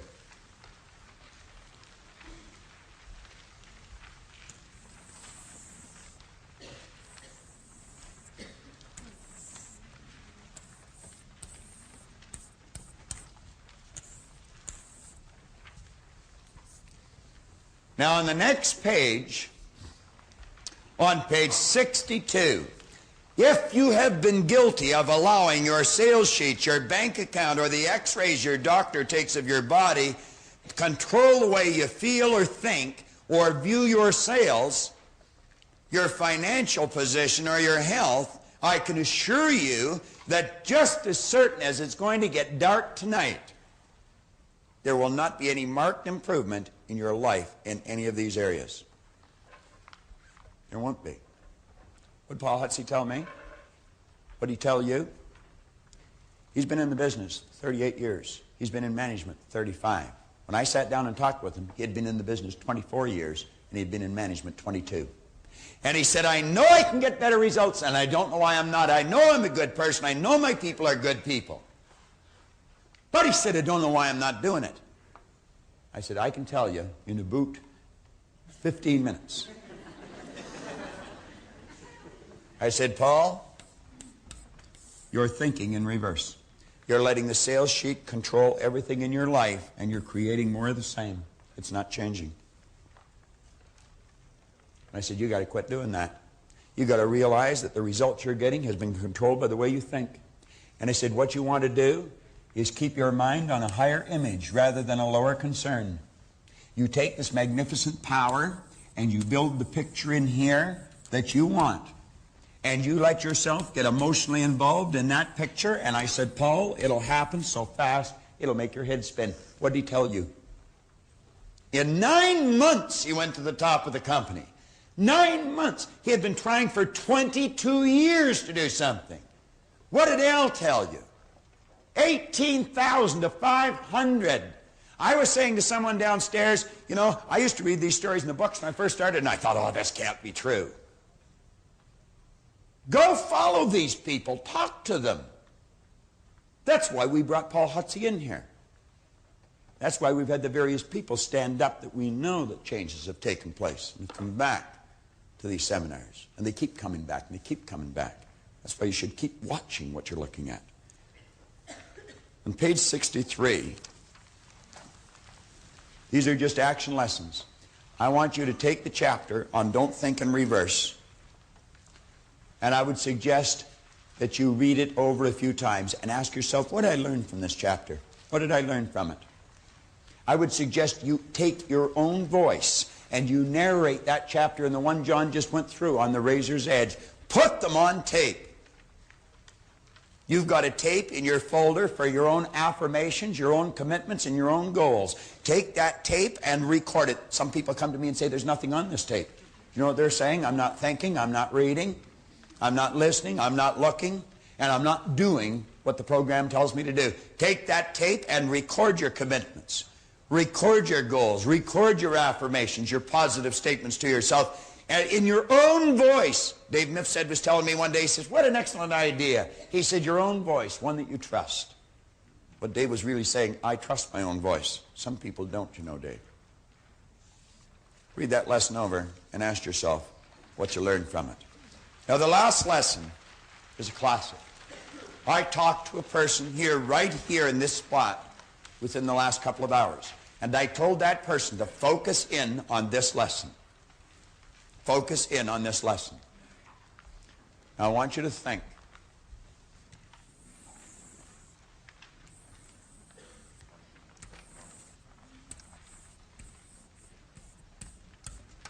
You want, and I want, greater good here. Positive things to happen. But understand this. I cannot set anything where this lectern stands until I get rid of the lectern. I cannot put anything where that camera is standing until I get rid of the camera. And nor can you put anything where that television set's sitting until you get rid of the television set. You must create a space for the good that you desire. I would hate to guess at the number of people that would love to meet and greet and love and have a meaningful relationship with someone, and they're never going to do it until they let go of that old relationship. Person may be gone, but the idea is still there. You've got to create a space for the good that you desire. You just must do it. And if you don't, you're never going to have that relationship. You want something in your home? We have people that come in and look after our place 2 or 3 times a week. We've got a big kitchen. There's a sofa in there, chair. We haven't liked that sofa or chair for a long time. Linda says, let's create a vacuum. They were gone. Lots of room in our kitchen now, I'll tell you. Nature abhors that vacuum. Only be a period of time until there's new furniture in the kitchen. You got to create a space for it. Create a space. When it comes to furniture and stuff like that, people have garage sales. I just say a silent prayer for them as I'm driving by their house. Having a garage sale is a dumb thing to do. Give it away. Give it away. Most people don't know how to give. Remember I said it should be spontaneous. Here's a beautiful poem by Beer. He said, to get he had tried, yet his store was still meager. To a wise man he cried in a voice keen and eager, pray tell me, how may I successfully live? And the wise man replied, to get, you got to give. To get, you got to give. As to giving, he said, what have I to give? I've scarce enough bread, and of course, one must live. But I would partake of life's bountiful store. Came the wise man's response, then you must give more. The lesson he learned, to get, was forgotten. Think of the number of people out trying to get. Toward mankind he turned with a love new begotten. As he gave of himself in useful living, then joy crowned his days, for he grew rich in giving. I like that lesson. I like giving things. I really do. I get a lot of satisfaction out of it. I've had people tell me from time to time, you give too much away. You couldn't possibly give too much away. What a dumb statement. What a dumb statement. You ought to take part of all you get and put it back where it came from. If a farmer doesn't do that, you're soon going to have a poor farmer. They are what you call dumb farmers. Farmer takes part of his crop, puts it back in the ground. And if you don't take part of all you receive and put it back where you got it from, you're not going to get much more. We hold on to old ideas. Why do we do all these things? We're insecure. We're insecure. Remember how physical we are? We got lots of physical things around us. We feel comfortable. Did you ever watch the advertisement on television that American Express have? See a young couple having a great time, you know, nice music, and all of a sudden, ah! We lost our credit cards! And you hear this voice, you have American Express? And a calmness comes over them. Did you ever drive downtown, you go to park your car, and you reach for your purse or put your hand in your pocket, and all of a sudden you see the purse on the table in the hall, or yeah, you see the money on the dresser? Feeling of security in here, isn't it? Isn't it strange how we feel secure if we've got a few bucks on us? A little bit of paper? So dumb. Security's an inside thing. It's inside. And the more we learn about ourselves, the less we need all these things around us. Some people are real pack rats. You know? Well, on page 67, we're talking about removing these mental blocks. You see, it not only works with physical things, it works with mental things. Because remember, the physical and the mental, the non-physical, are all the same. And we must create a space for the good that we desire. In the book, you'll see that I dedicate this book to my Aunt Marg Moyer. I love her very much. She and I are very close friends. And Marg and Don, her husband and daughters and family, they came to the seminar. And when Marg first came, she said it was, you know, it was such an awakening for her. She'd always been so subservient. She never thought that she could have anything. And if she ever learned anything, I'm going to tell you, she learned this law. I was over at her house one day, and she was telling me how much she disliked her drapes. And I said, no, you don't, Marg. If you didn't like them, they wouldn't be there. I said, you only have around you the things you're in love with, in harmony with. She said, well, I don't love them. And I said, well, you really don't get rid of them. I said, have you never learned the law, the vacuum law of prosperity? Boy, I'm going to tell you, she locked into it. She got up and took the drapes down. Don was yelling, we haven't got any money to buy new ones. And I said, it won't be long until you have new ones there, Marg. You'll get sick of living in a fishbowl. She didn't listen to Don. The drapes were gone. I said, give them away. I went over one day, and there was beautiful new shears and new drapes on the window. And she was so happy, and every time she looked at them, she felt good, instead of looking at the old ones and feeling bad. Wasn't too long, I went over there, and all the living room was empty. There was no furniture there. I'm telling you the truth. Then they went through the closet and cleaned the closets out, and pretty soon she had new clothes. Do you know now they live in a beautiful home, brand new home. They got rid of the home. And I remember when they were moving into this beautiful new home, I saw nothing going in one end of the room, and I was looking, I was saying, you know, Marg, the room's going to be a little out of balance. You should put something there. She says, there is something there. And I said, what's that? She's my baby grand piano. I said, what do you mean your baby grand piano? I said, you haven't got a baby grand piano. Oh, yes, I have. It's just not arrived yet. You know. You go into their house today, there's a beautiful baby grand there. You must create a space for the good that you desire. On page 69, I'm going to ask you to write down clothes closet under area. Clothes closet under area.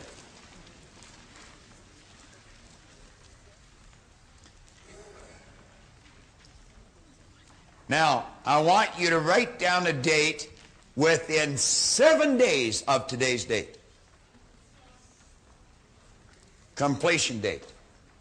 Put down a day, could be today, tomorrow, the next day, but within 7 days of completion date. Now, what I'm going to suggest you do is that you test this law. I'm going to suggest you go through your closet, and every piece of clothes or garment you pick up that you do not wear, you get rid of it. You just put it on the floor. And you're going to get to the point where you're going to grab one garment and you're going to have a difficult, it's almost like it's welded to the railing. Because that garment you paid a lot for, and you haven't worn it very often. In fact, you only had it on a couple of times. But you don't like it. It doesn't feel right, or it doesn't fit right. But you're thinking, I spent so much on it, it's so good I can't throw it out. Get rid of it. Get rid of it. Completely clean the closet out. Get rid of the shoes. Nice idea, isn't it? That's right. You want a new, I know, I can tell by looking at you, you want a new. I mean, you're just so excited about this. Do you know in a relatively short period of time that closet will all fill up again? You'll say, but where will I get the money? You'll attract it, and you'll get the clothes that you want. There's a young lady sitting right here in the front, Heather. She's just gone through that. And James paid.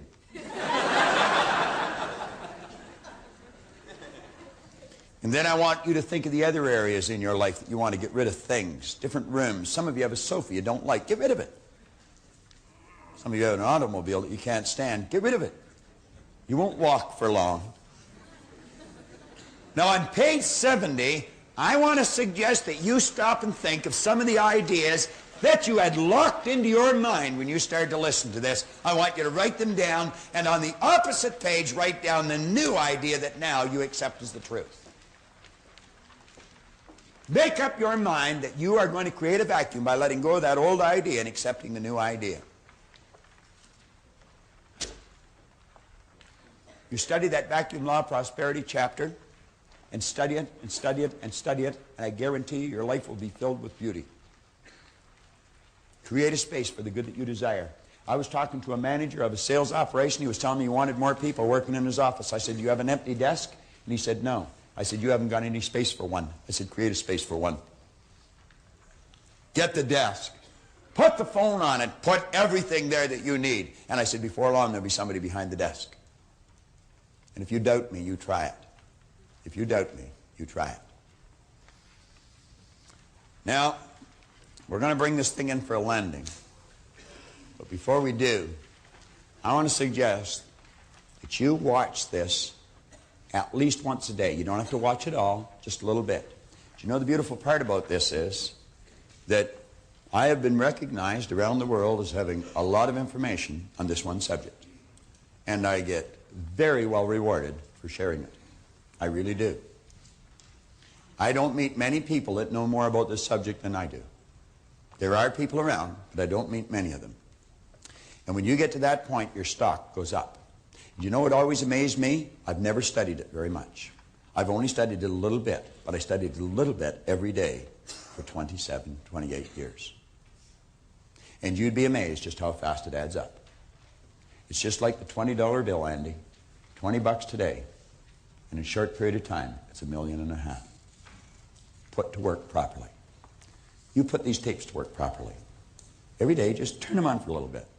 Turn some of the junk off that you're walking on that box. Most people watch the best of the worst. They just flip around until they get something they can tolerate. Now, use something that'll really stretch your mind. Well, here we are, coming to the end of the program. The end of the program is actually the beginning of the program. We've pointed out numerous times that repetition is one of the keys to success. As we went through the Born Rich program, John and I made a number of suggestions. We suggested that you make a commitment and you write your commitment out. Put it in writing. We suggested you make a number of affirmations, positive statements from yourself to yourself. I read one time where it said the mark of a superior performer is an individual that can give themselves a command and then follow it. We recommended that you write your goal out, that you relax on page 30 and redefine the goal. See yourself as the person you want to be. Now, number 8 cassette in your program is for you to fill in. You read number 8 cassette, the audio cassette, it says your own narration of your affirmations, commitments, and your goal. Now, do you see, the old conditioning or habit would cause you to just leave that there and not bother putting it on tape. But consider this. You take your voice, it's a voice you trust. Your mind is used to your voice. You write down your affirmations, you write out your commitment, and you write out your goal in the present tense, and put as much feeling as you can as you record it. And you play this cassette every day.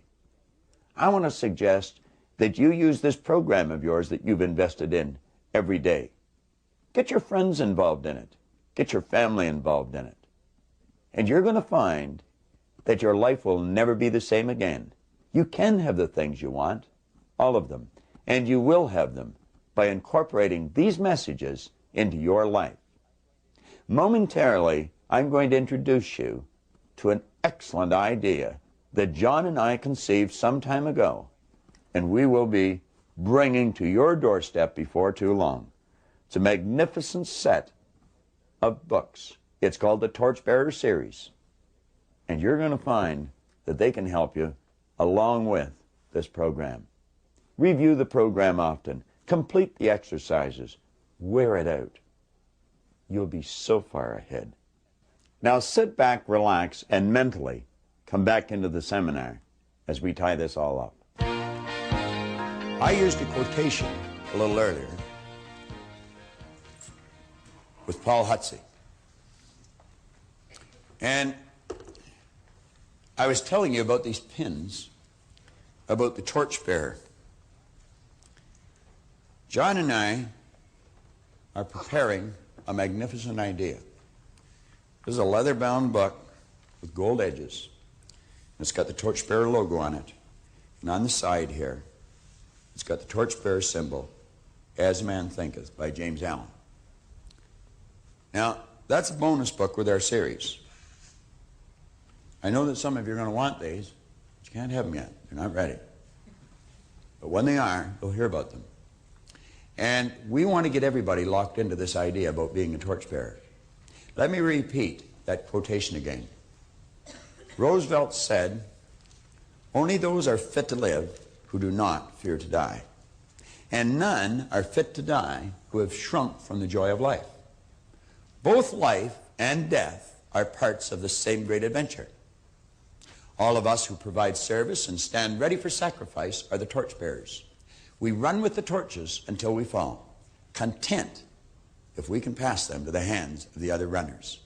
If you want to experience real joy in your life, you follow the advice in that quote.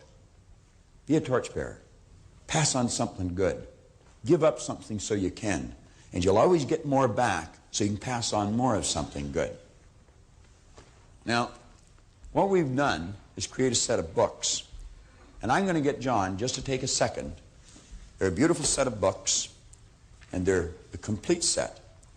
They're going to be classics. They're ideas that have been passed down through the ages. We're putting them together. And like I said earlier, we've got license to brag about all this because none of it's ours. It's just something we've collected from some of the greatest authors and the greatest thinkers in the world. There are 12 different subjects. I can get John just to run over each one of them. This is not necessarily in the order of importance, but one of them is called confidence. The entire book is written on one subject, and it's called confidence. You just read them this way.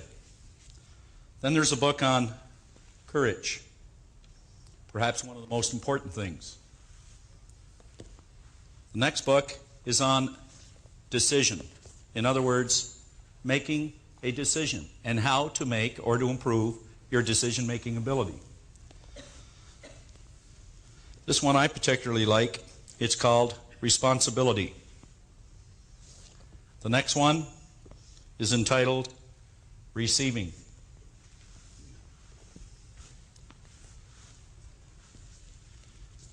And then the rest, number one, is Giving. I believe Robert just covered that very, very well.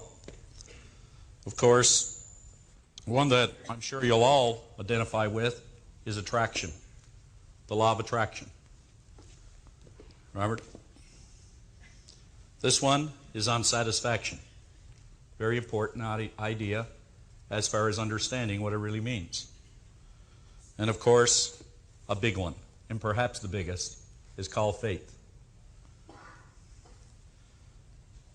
To tie in with faith is one entitled Belief. And I believe what makes everybody a torchbearer, and is the reason that I'm here today, is this one called persistence. Persistence.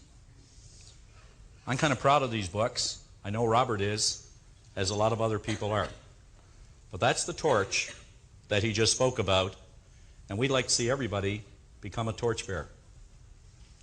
Now, I'm going to ask, where is Debbie, Randy, Gina, Shirley, Donna? Do you want to come down here, please? Now, these are the people that work directly in the office and make this company really work. What you see Bob and I doing is a very small part of what these people do. But there's one person that heads this company up, and believe me, I have a respect for a lot of people, but in a business sense and management sense, you're not going to meet one like Linda Proctor, our president.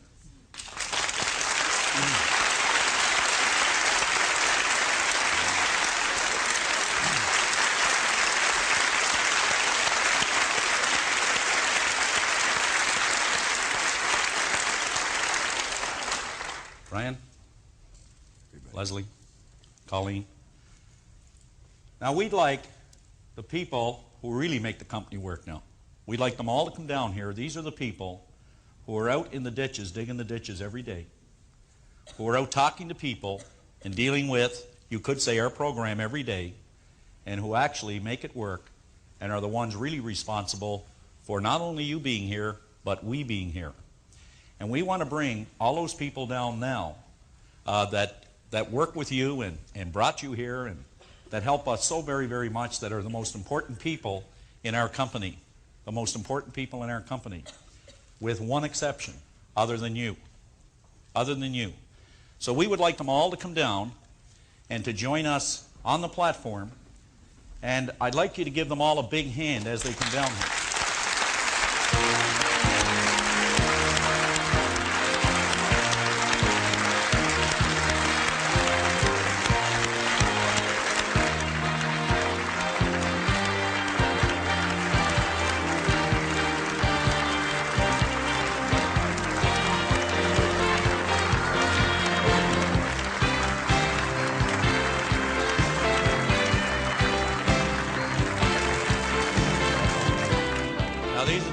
Ontario.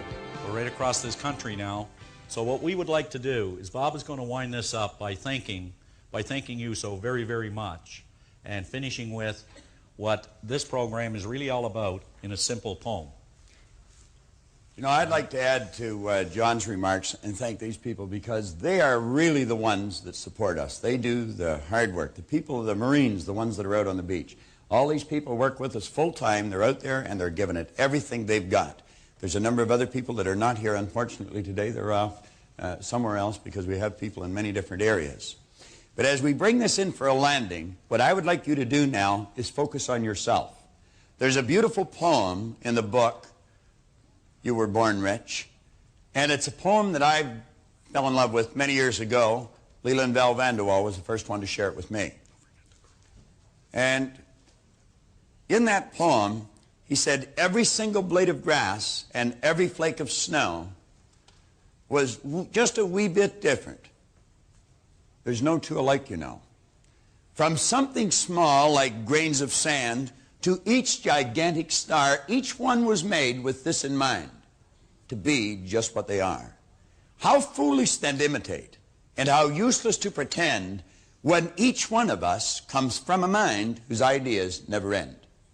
Do you know there'll only be just one of me to show what I can do?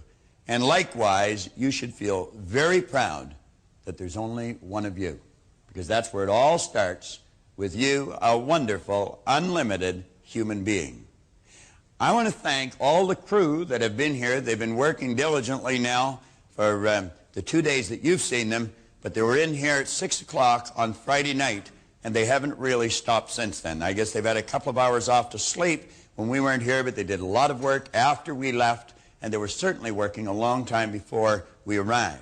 There's a crew out in the truck, and they're monitoring every shot that's being taken. And I'm going to tell you, this is going to be a beautiful set of tapes. I know I'm going to be very proud of them, just as everybody in our company is. I want to thank you very much for coming. I want to thank them for the great job they've done. And I want to thank you for purchasing the tapes, because you're the customer and you're the boss. You're the one that keeps us going in the right direction. Make certain that you use these over and over and over again. Again, thank you very much.